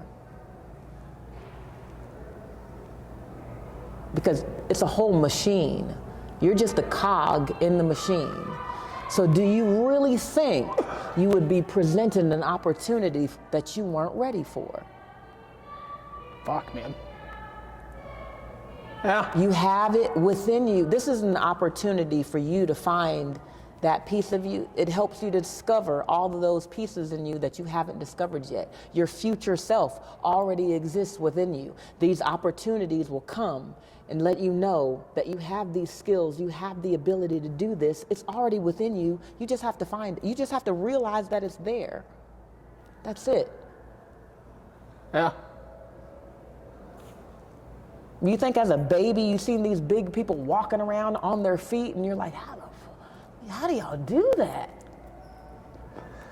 It is interesting. At what point in time do you think that the belief in trying becomes associated with failure? Because you don't like see your kid trying to walk up and be like, you suck, dude. What are you doing? You're not walking. You failed. Look at all the times you failed. I wonder at what point does that change where someone's efforts become associated with failure? Because before you were just doing it, and it was just you wanted to do it. And maybe hard's not necessarily the correct word that I was using for the pursuit of the meaningful, but there's something to that. Like getting up and walking it wasn't easy until you made it easy. Everything was difficult until you wrapped your head around doing it. Was it difficult though? But I guess that's the thing. What are the Playing terms your video we game. use? Play your video games. Yes. And you don't know how to play. You've just bought this game. You don't know how to do this yet. You'll give you a little tutorial so it can help you out a little bit or whatever. Yeah. And your tutorial on life is basically watching other people do and navigate through life.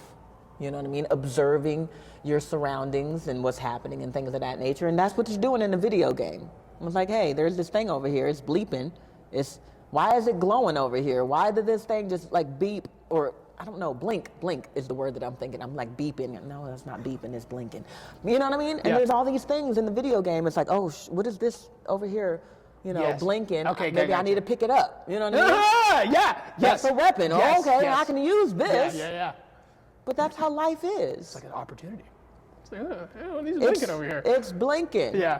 Ooh, but you don't play this game and you're like, well, they didn't teach me how to use this weapon yet, so I'm not going to pick that up. I'm not going to pick up that tool because I'm not ready for that yet. I don't know how to use that. Yeah. You pick it up.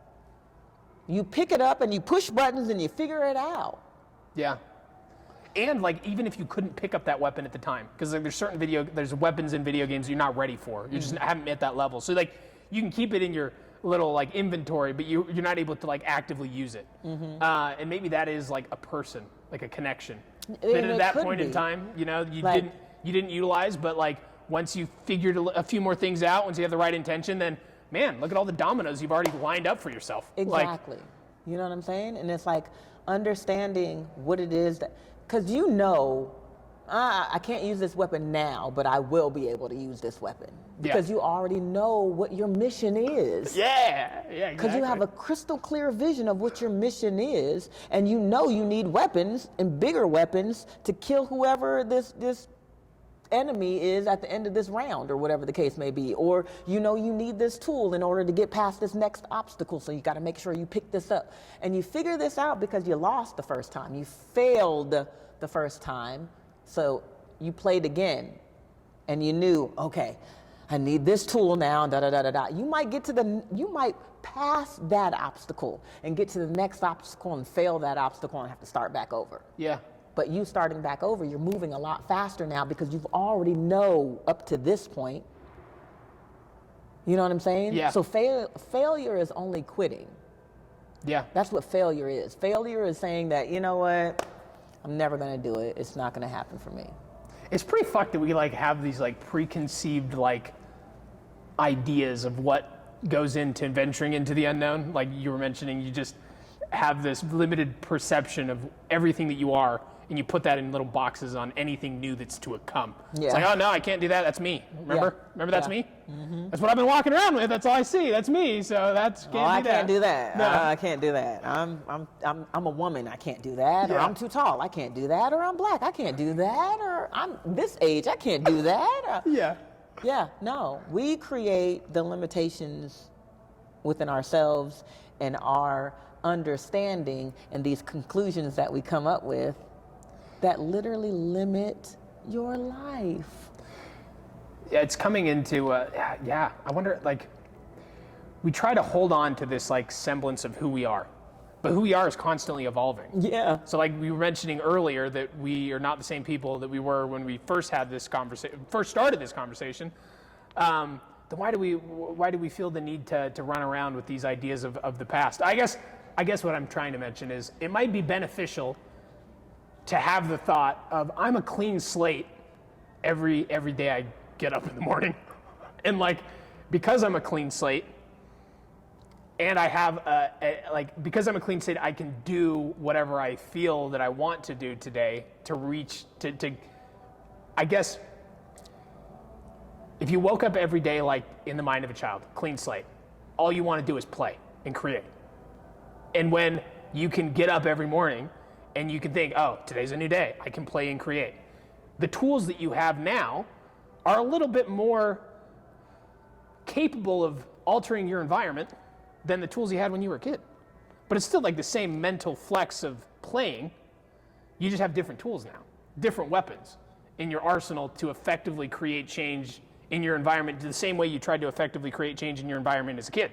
Yeah. You're just imagining things. Yeah. But now we have like another layer to that because we can actually like do shit. Like this was an idea until we came here and filmed it. You know, I don't know. It's kind of cool. Yeah. And a lot of people don't realize that that is the only reason you tried to walk in the first place, because you thought it would be fun. You thought it would be playful. You thought you could like go fucking run around with the big dudes. Yeah. It wasn't like, shit, I suck because I can't walk and now I need to do hard things so I could do this shit. It's like, I kind of feel like it's like an evolution. Like if you really think about it, like when we're on the same level, because I believe in 33s. I'm a 33 person. So 33% of my friends are my peers. They're on the same level as me. 33% of my friends are, or the people that I kick it with, are mentees. Okay. I'm their mentor for. And then the other 33% I consider my mentor, you know? And I feel like that's important because I learn from my mentor, I apply with my peers, I teach to my mentees. That information is mine. yeah. Forever. Well said, man. You know what I mean? I like that, yeah. It's very important, to me, it's very important to, in growth and evolution and who you decide to surround yourself with. You know what I'm saying? Yeah. And a lot of people are surrounding themselves with things that don't make them feel less than. Yeah. Because if you're the biggest fish in this pond, you're in the wrong pond. Because what do you learn from this pond that you're the big fish in, that everyone looks up to you, but there's nobody that you look up to, there's nobody that you're learning from, there's nobody that is motivating you to evolve into a higher level of where you're at. Because you feel good being the big fish. Yeah. Because ain't nobody better than me in this pond, and I'm the big, everybody looks up to me. To what point? Because there's going to be a point where those little fish now become your peers. Now they're all big fish in this pond. Now what? You've spent all this time being big fish instead of evolving, so those mentees you can help evolve too.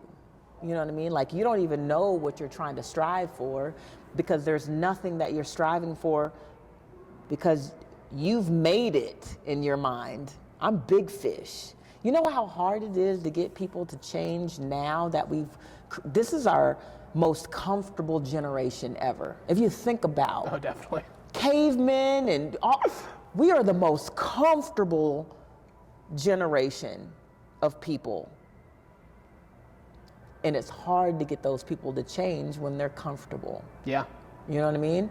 If you told a caveman that he didn't have to go hunt for his food anymore, that all he had to do was go to the grocery store, pick up whatever you want. Remember how you made how you learned how to make fire? Just put that stuff over there. You don't have to worry about getting ate up by T-Rex anymore. You know? Yeah.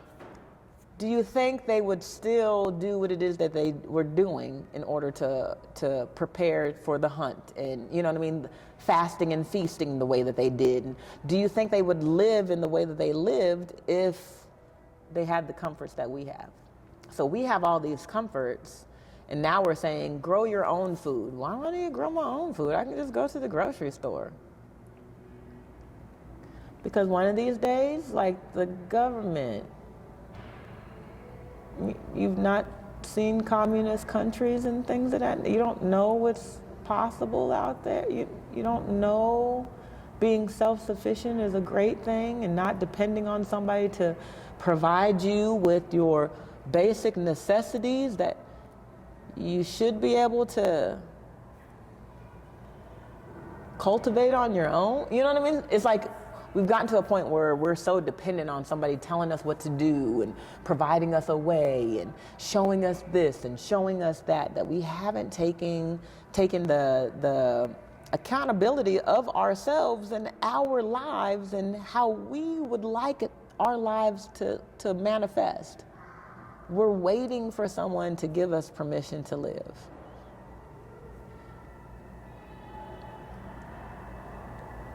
And with this level of comfort,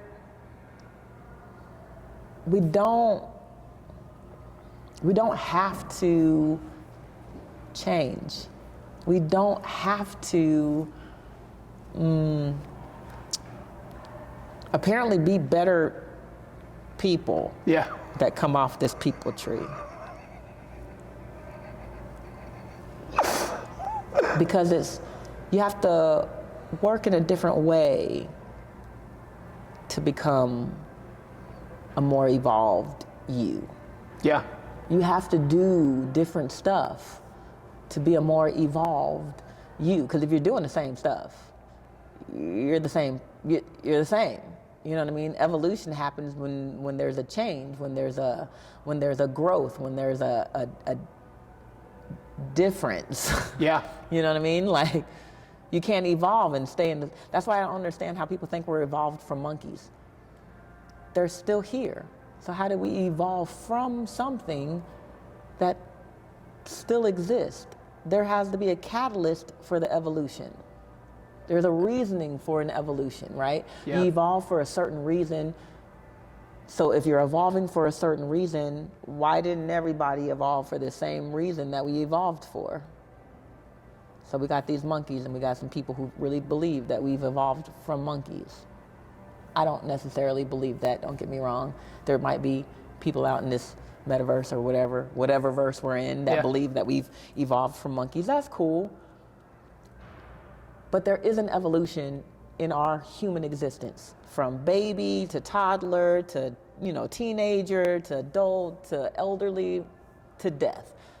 All of those are evolutions. Yeah. All those evolutions have a different time frame. All those evolutions have different levels of knowledge and information and skill sets and things that you'll attain in each level.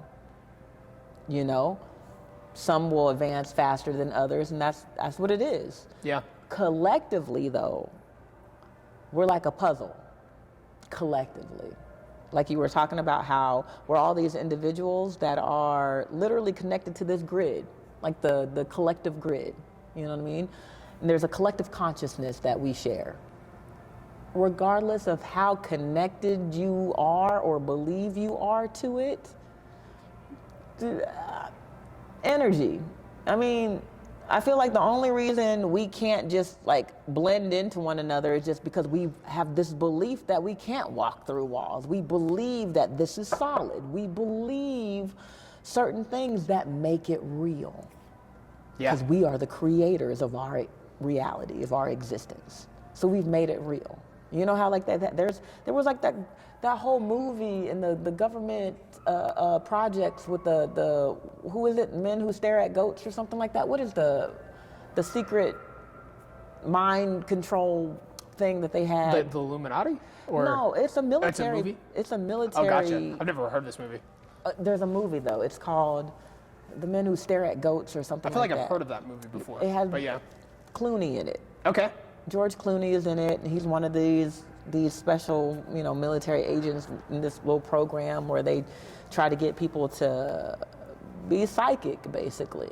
You know what I mean? And it's so crazy that we don't understand this is a possibility when placebo effect. Yes.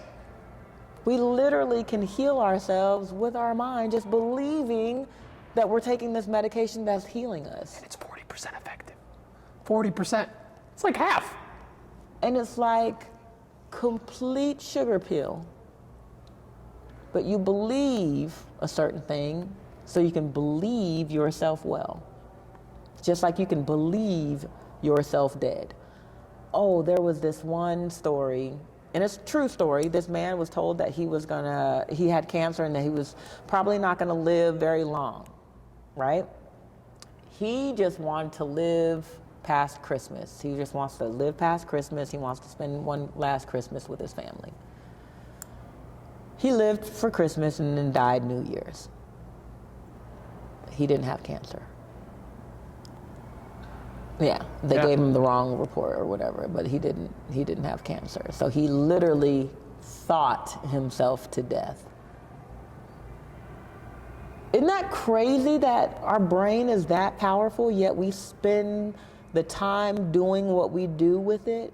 Yeah, and we spend the time dismissing what we could do with it, based off of the limited understanding that we have. Like telling ourselves we don't have time. Yeah, you can think like I can think myself into literally dying, and then we're sitting here being like, oh, no, you can't do that. You shouldn't believe that you can do that. Yeah, but like what's the alternative? And it's like, it's crazy that you have this powerful brain. We are a computer program, and we can reprogram. We're reprogrammable. We have literally reprogrammed all kinds of stuff over and over and over and over again, and we've unconsciously been programmed by others in our society and things of that nature, yet you don't want to do it yourself. You don't want to sit there and say, what do I want my program to be now? What does my future self look like? Why are we so in love with our past self? Even the parts that we claim to not like, we'll hold on to that and drag it right on into the present. Like, fuck that, it got to be here with me now. Right now. Right now, all these insecurities, all this baggage, all this trauma, all this stuff. That lady who cussed me out the other day, I'm bringing that today too. I'm bringing it all here, and I'm gonna contemplate it all. And then I'm gonna sit here and tell myself that why does this happen to me? Why am I not good enough? There's nothing I could do. We tell ourselves all these things that we tend to believe, and we believe us, you believe you, I believe me. I think that logic is like the shadow to our thinking mind. So you need logic. Logic needs to be there. You need to have it serves a very necessary function when it's used. Yeah. However, we also have this other part of our thinking mind that is very imaginative, like very abstract. And so what I kind of like to think of it is like you have to let your, if you think of your thoughts as like a fountain, you have an abstract fountain, you have a logical fountain. And they work together to provide this little like water scene in between the two. But you have to use one at a time, because it's the acting between the two that creates the cool water pattern that you're looking for, right? And so you need to have abstract thoughts flow without the hindrance of logical thought. So you need to believe like, oh yeah, I could be a billionaire. I could be more successful than Jeff Bezos right now, and I could put myself in a situation thinking that thought before I drag in my trauma and insecurity and shit of like, oh, you can't be fucking Jeff Bezos. Look how much money you have right now. Like, that's not logical. That's not possible. Right. It's not logically possible. But everything that we see was someone's abstract idea that over time they used their logic and their resources and the tools that they had in the environment they were brought in, and then they made that gap. And that gap is the little water scene of their dreams. You have to have like your abstract fountain flow, your logical fountain flow, because if you don't know how to logistically put in the ones and zeros to run a business, your business isn't going to run. But if you don't have the belief that you can even run a business, your business isn't going to run. Right. So like you need, like there are two pillars that are very important, and one's not more important than the other. And you need to give room for one. And I think a lot of the times, no one lets their abstract fountain flow. So we don't get any new ideas, because all the ideas are just from the logical shit that you're telling yourself. Like, oh, this is your reality. You suck. Like, you can't do anything. And so if you never allow that abstract fountain to flow, then your water scene gets fucking puddled and it doesn't look good because, like, you know what I mean? Like, This little ugly water it's scene. ugly. Yeah, exactly. Who let all this logic in here? Yeah, for real, dude. But then if you like go to the other side, like, you can't bring in abstract thoughts into logical decisions. You know what I mean? Like, if we need to make these bills this month, and this is the thing that we need, and this is the time frame. And you're like, well, what if we just did that in 10 years? You know, that would work. No, it doesn't. Like, there's like, you know what I mean? Like, now you don't have a house. Like, there's definitely systems for both. And when we were young, we encouraged the abstract fountain to flow. But as we got older, we're like, all right, man, well, because I'm scared and I know what I've lived based off my limited understanding of what could be, Yep. I'm going to put this on you because it's my need to protect you because I brought you in this world. Yeah. And so people like will suffocate the flame before they even realize what they're doing. Yeah. And so I guess we just need to give people more time to let their abstract fountain flow and then act on those ideas because it's something that's really important. But like if you never get it to start, like talking is so important because like just talking about shit allows that abstract fountain to flow. And even if you don't do things for a couple years, but like you're slowly putting yourself in a position where you're adding more and more beneficial thoughts to the thought patterns of your highest self. Mm-hmm. And like everything that you've experienced, like you said, in the past 20 years has led you to where you are at today. And like all the opportunities that you have now wouldn't be as like finely tuned in if you didn't have all those experiences. And so everyone needs to understand that where they're at now is exactly where they need to be. Yes.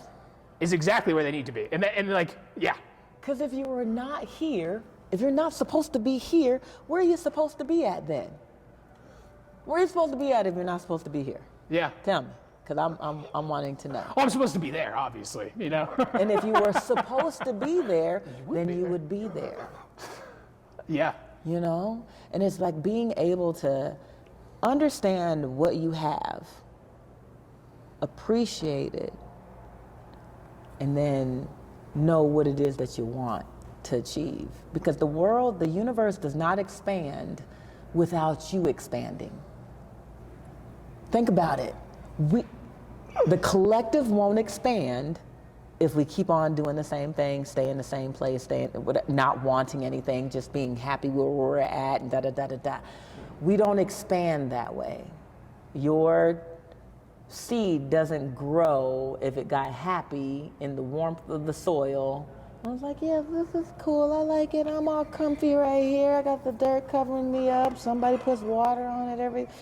I'm all nice right here. I don't have to expand. I don't have to want more. I don't need to know what's outside of this darkness. Is there an outside of this darkness? Is there an outside of this little shell that I'm in? Is there an outside? You know? Yeah. And it's crazy that we have the ability to manifest whatever. We have the ability to be whatever we choose to be. We limit that with our beliefs. But then when we talk to our friends and our kids or just loved ones and stuff, and we talk them up and we build them up to be these great things, and when they say, oh, I can't do that, yes, you can. I've seen you. You are a great artist. You're a great this. I've seen you do all of this stuff. Why do you talk to yourself like that? Why don't you talk to yourself like you talk to your friend? Why don't you talk to your shadow like you talk to your friend? You know what I mean? Like, why are we not pumping ourselves up in a way to where we can be confident in doing whatever it is that we want to do, regardless of who validates and cosigns on it? Yeah. I think that it's kind of funny that most themes apply in multiple areas. So, for example, the relationship that you have with your spouse follows certain themes to have a successful relationship. You need to be present, you need to be honest, and you need to like communicate, right? Like there's certain pillars that have a successful relationship, and there's certain themes that yield unsuccessful relationships. And the same themes apply to our individual relationship with ourselves. Yeah. And our friends. And like we kind of like we put all of these things into like smaller and smaller boxes, but it's kind of like what we were mentioning earlier is like the peoples, you know? Like these relationships are all part of the same theme of relationships. And so they all follow very specific patterns. And so if we knew how to engage in that territory, then we'd have better relationships, not only for ourselves, but for everyone around us. And like we were mentioning earlier about being just one individual node in a network. And once you start to change the dialogue you have with yourself, you start to change the dialogue you have with other people. And then when they see a reflection of that dialogue of like, oh shit, you worked on yourself and what'd you do? Yeah. Like, I don't feel that. And then like, they do the same shit. And it's not that like these people, no one does shit unless they want to do something. No one changes unless it's their own personal choice. And so for you to think that you can convince anyone to do anything is a thought that if you really were to truly follow and if you felt that, if you didn't see that, it could be pretty unmotivating for you to being your authentic self. If you had this mission of like, I'm gonna convince people to change, I'm gonna change the world. And by changing the world, you spent so much time focusing on changing someone else instead of just being the reflection of what you wanted to see. Oh, yeah. Because like, that's what motivates. People are mimicking creatures. When you see that asshole mad in the car, you want to be mad at the asshole because he's mad at you. Yeah. You know, you want to show your teeth because he's showing his teeth. You don't just drive up to the car and this dude's like, hey man, we should be angry with each other right now. That'd be cool. Right. All right. Somebody honks their horn. Yeah, exactly. You want to honk your horn longer? Yeah, exactly, man. I can play that game too. You know, like I can one up you. Exactly. And so just being a reflection of your authentic self is the most beneficial thing that you could do to create change in your environment. It is. It is also, I think, the most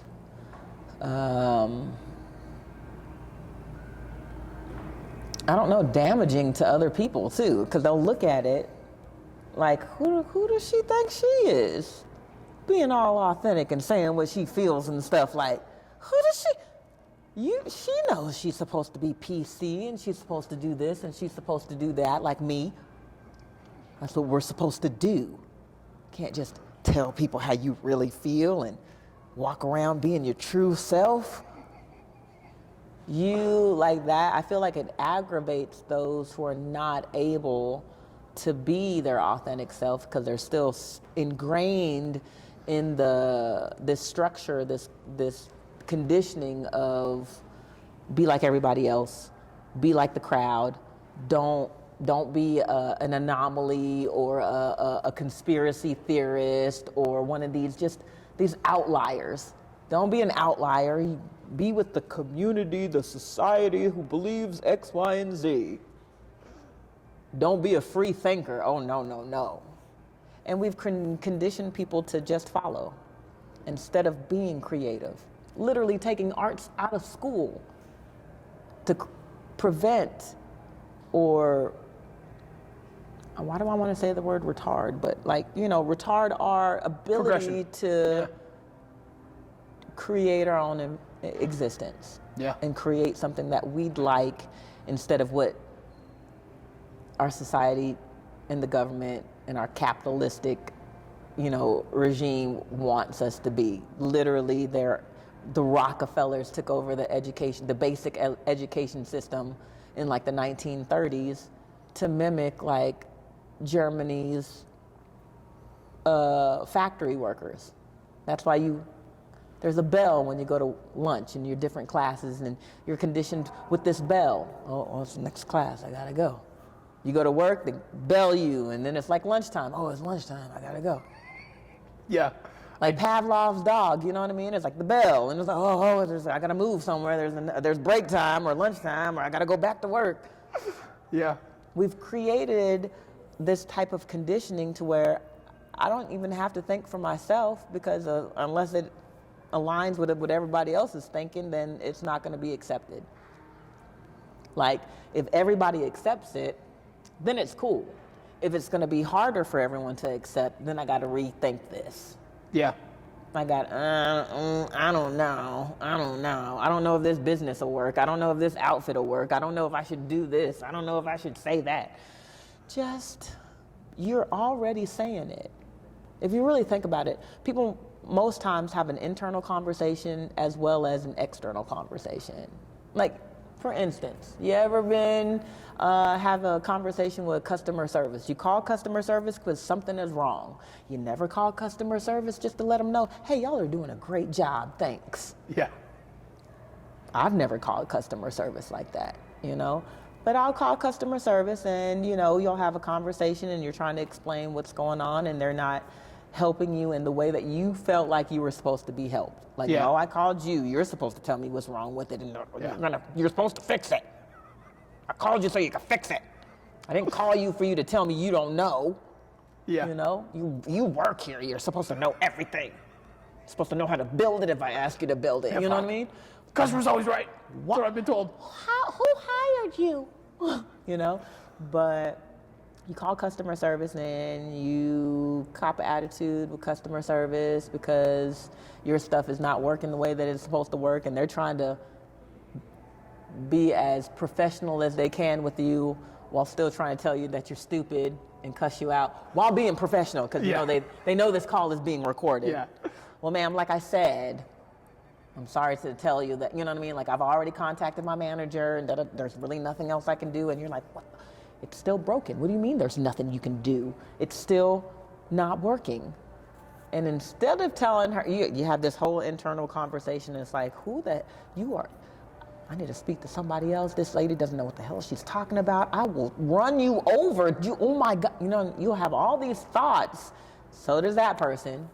Like, I can't wait till I get off work. I got 2 more hours. These people keep on calling like I'm supposed to. I'm customer service. I'm not IT. I'm not in the tech department. I don't know what the hell is going on with that. I just talk to people on the phone. I don't even know what the machine even looks like. But we're all having these internal conversations that we can't communicate to one another because we're playing this game. Yeah. We have this facade, and so we're not really being authentic. And then you go home and you become this person to your significant other. Yeah. You know what I mean? Mask is off. Yeah. The mask is off, and now you can get as ugly as you want to because this person loves you. Yeah, that's the pitfall. That's the danger, right? Right. It's like, I don't feel comfortable doing I don't feel comfortable being my authentic self with anyone else.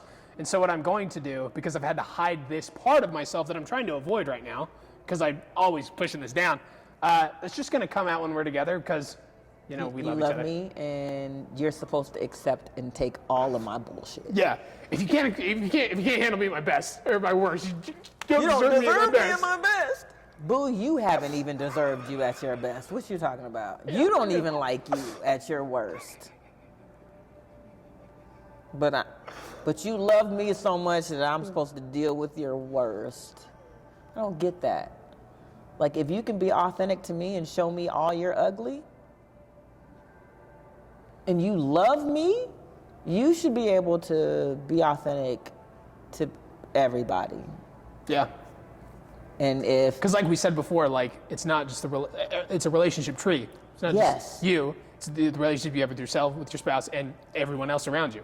But the relationship you have with yourself will spill over. It does. In all your relationships. If you have a shitty relationship with yourself, I guarantee you're not having great relationships elsewhere. 100%. Because if you're walking into conversations with the same insecurities and vulnerabilities that put you there in the first place to make you have a bad interaction with that person, and if you don't figure out what triggers you when going into future conversations, you're just going to continue to be triggered and continue to have that unfold in the way that it does. And it's normally in a reactive, malicious manner. Yeah, and most of the time, trigger and shadow is that trigger word. Most people want to suppress their triggers and suppress their shadow. Yes. They want to suppress the people that trigger them. They want to suppress the situations and things that trigger them, and just, we're not going to even talk about, we're not even going to figure out why it triggers me. We're not going to figure out that it's me that's triggering me. We're not going to figure out that it's me that has the control to stop the triggering of me. Yeah. Yeah, we have the nuclear power button, you know, in our hands at all times to be reactive. And like we're constantly pressing it and being like, what's going on here? Why is everyone fucking with my life? You know, I feel like some of us are just holding that trigger, like it's one of those pressure triggers, like and you have to hold it down, gotcha, yeah. or it's gonna blow up. Yeah. So they're always on edge. They're always anxious. They're always unsure of what they should do and how they should interact and what that, blah, blah, blah, blah, blah, blah, blah. Or they just come through and just blow everything up. It's either they're afraid of blowing everything up, or they just leave a path of destruction everywhere they go. And they don't, because they've been holding onto that trigger for so long, and it was just bound for them to like have to release it at some point. They you know don't what I even mean? know they've already blown their hand off, and then you know what I'm saying? It's like the bag of grenades all have a string on the little keys, and it got stuck on a tree and you're just walking, just blowing shit up as you walk, just like not even knowing what's going on, and a piece of tree hits you in the back of the neck, and you're like, what's going on? What the hell is that? Who did all that? Oh my God. And you just keep on moving, you're just blowing up more stuff. It's like, we're not self-aware. There's a lot of us that are not self-aware. And when I mean self-aware, not just about your human existence, but your spiritual existence.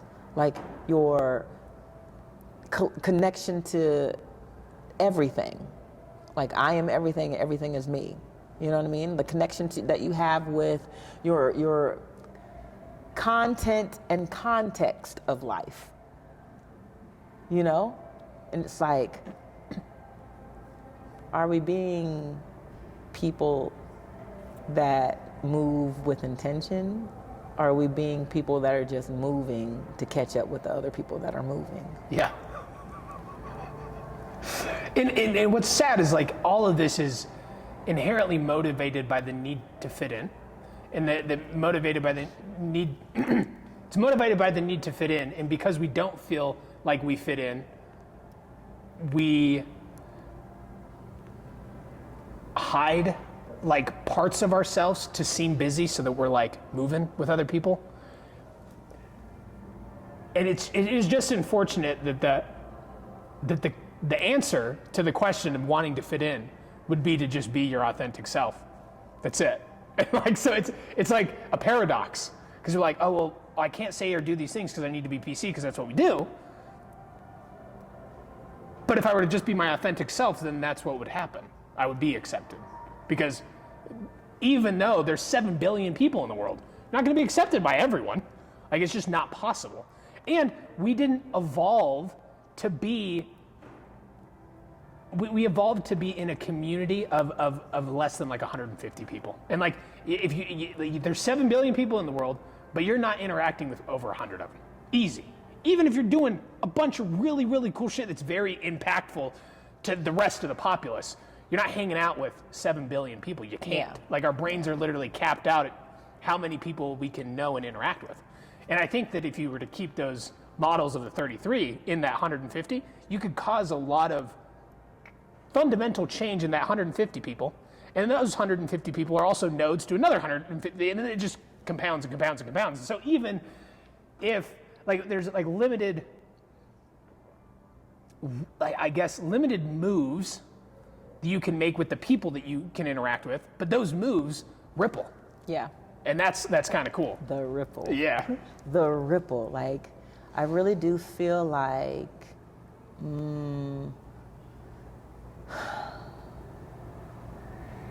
very evolved people do things for the betterment of the whole, regardless if they benefit from it. Yeah. Like how an old person will plant trees and won't even get the benefit from the shade of that tree. Yeah. But a future generation will. Yeah. And I think that, and that's a different type of evolution, because like when you're in scarcity mindset, all you care about is protecting you and yourself and your loved ones. That's all you really care about, is me and my circle of concern. And then I feel like when you evolve more and you realize that there's enough for everyone, just not enough for everyone's greed. yeah. You know what I mean? When there is enough for everyone and you can make things happen and you can manifest that. Like, I've manifested stuff out of thin air. This has been manifested out of thin air. We had a conversation about it, and then days later, we're doing this. Yeah. It's been very motivating to see this happen. Yeah. In my excitement in continuing to engage with you. It's been like, whoa, dude, she's fucking raising the bar. This is nice. Right? Like, yeah. It's like when I wake up, I tell myself I am waking up in my highest vibrational timeline. And in my highest vibrational timeline, I am a very influential person who has left a mark on society in a way where we love each other more. We're more compassionate. We collaborate. We don't compete. You know what I mean? We're indiscriminate. So then we have a broader understanding and base of life.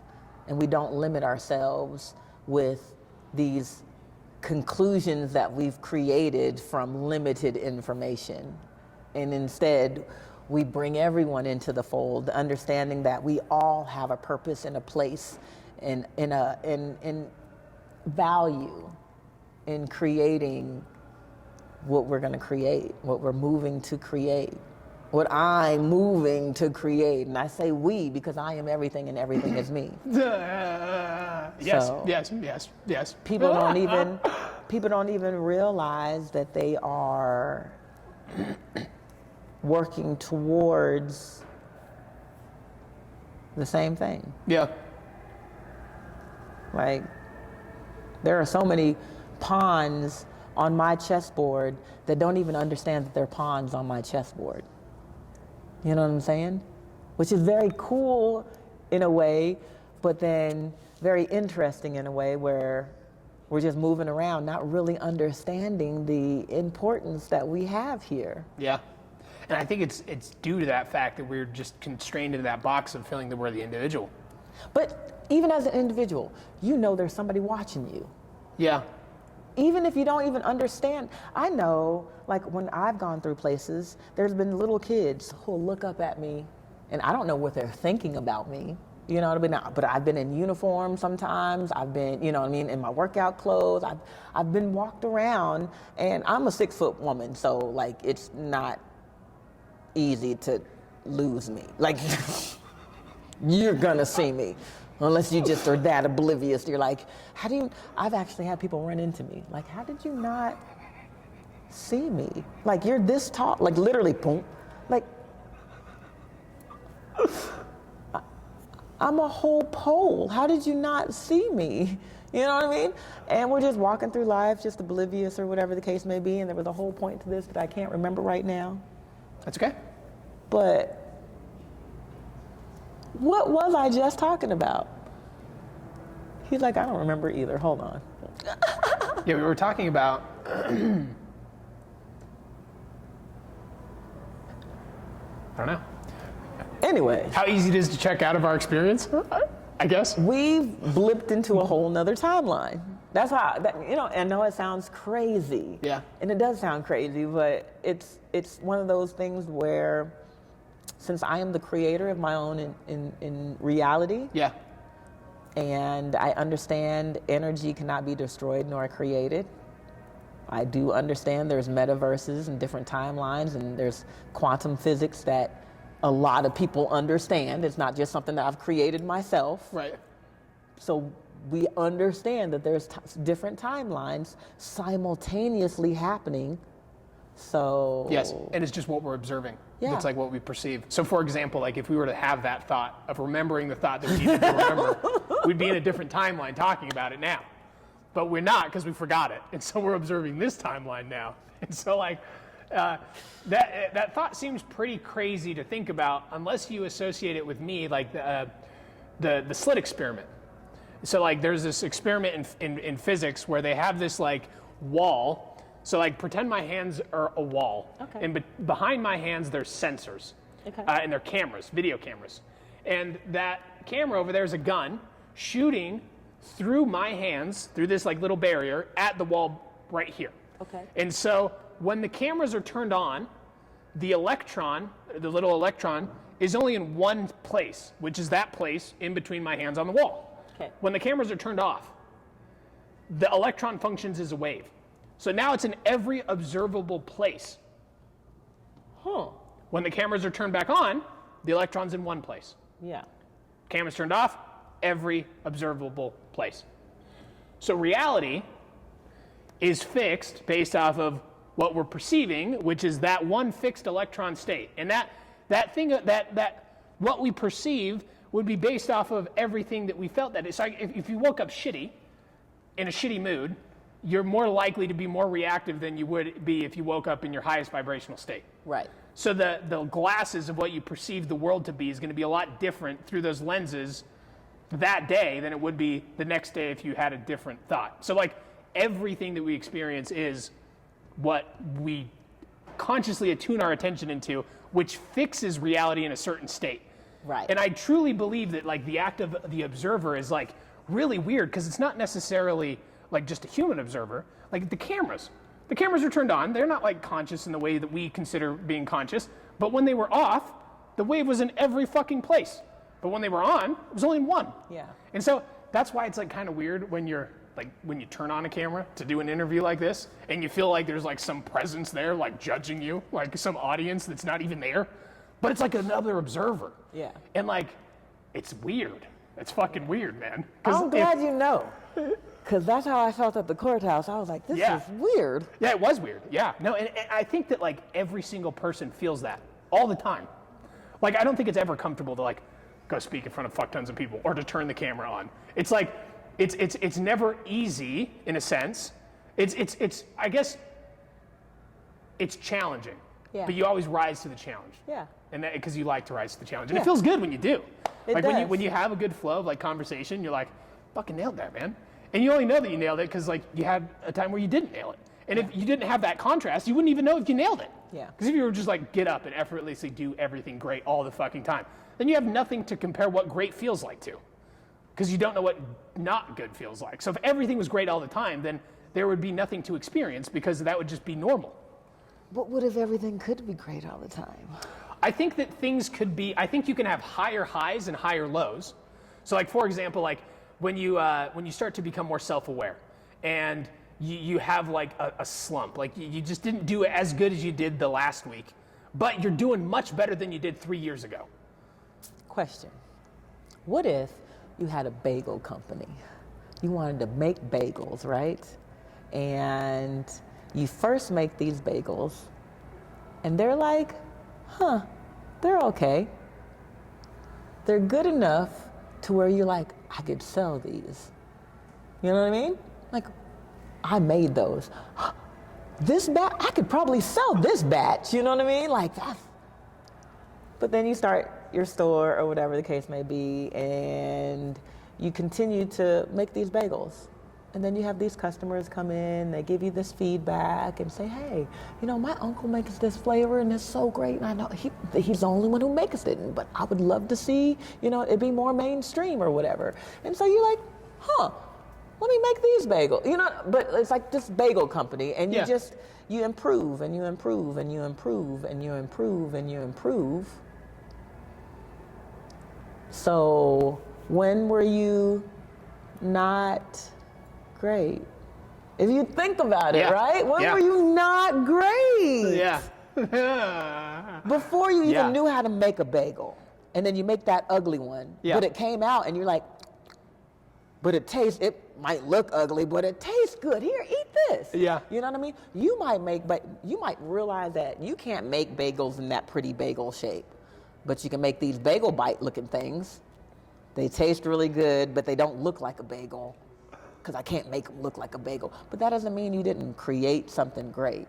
I think we all are creating greatness, but we judge it so harshly. I agree. And it kind of goes back to that earlier conversation about every single thing starts in a state of infancy. Yeah. Everything. Yeah. Everything. And no matter the best musician, the best painter, the best artist, all started from somewhere. And people have natural abilities, fair. So people have a natural edge over some people in sports or art or whatever the fuck it is. But that's not what yields success. Yeah. Like, having talent doesn't mean shit unless you're actively doing it all the time. Like, that's like, it's persistence that yields success, not like really good talent. Because, like, I agree. Because if you were living life and you did the best that you could every day and you showed up for yourself and your loved ones and whatever every day in your highest and best form, regardless of what that highest and best form actually would measure on a scale if you measured it, right? Yeah. And it's like your highest and best form is only like a third of the scale. It's like, that's your highest and best form? That's a third of your scale. You should probably watch Netflix. Stay home. But if you show up every day, like we were talking about the compounding, if you show up every day as your best version of yourself, the measure gets better and better because you exercise the best version of yourself. And when you exercise anything, you get more proficient at it. Yeah. You know Build what I muscle. mean? You build muscle. Then it's you easier. It's easier, and then it becomes muscle memory, and then you do it automatically. And so that level of greatness, you do automatically. So what you were working towards doing your best and being your highest version of yourself was the third of the ruler, the measure. When you start to do that consistently, now that right there is just what automatically happens. Yeah. And now you're working to do this part. Yeah. And then that'll automatically happen and you'll just, but yeah, the world could be really great. Yeah. The world is really great. It We is. just haven't discovered it yet. I agree. Yeah. We're discovering it every day. Every the fact day. that we're out here doing this is a reflection of that. So Yeah. I'm very excited. We are too. This is cool. All right, gang, let's get out of here, man. But Thank you for being here with yeah, us. Thank you. Dude, you fucking did it. That was cool, man. Hell yeah. Coulter, we're done. Done. Because I remember, man, that 2 hours went by fast. Fucking does, dude. It's crazy. I love it though. It's interesting. Same, dude.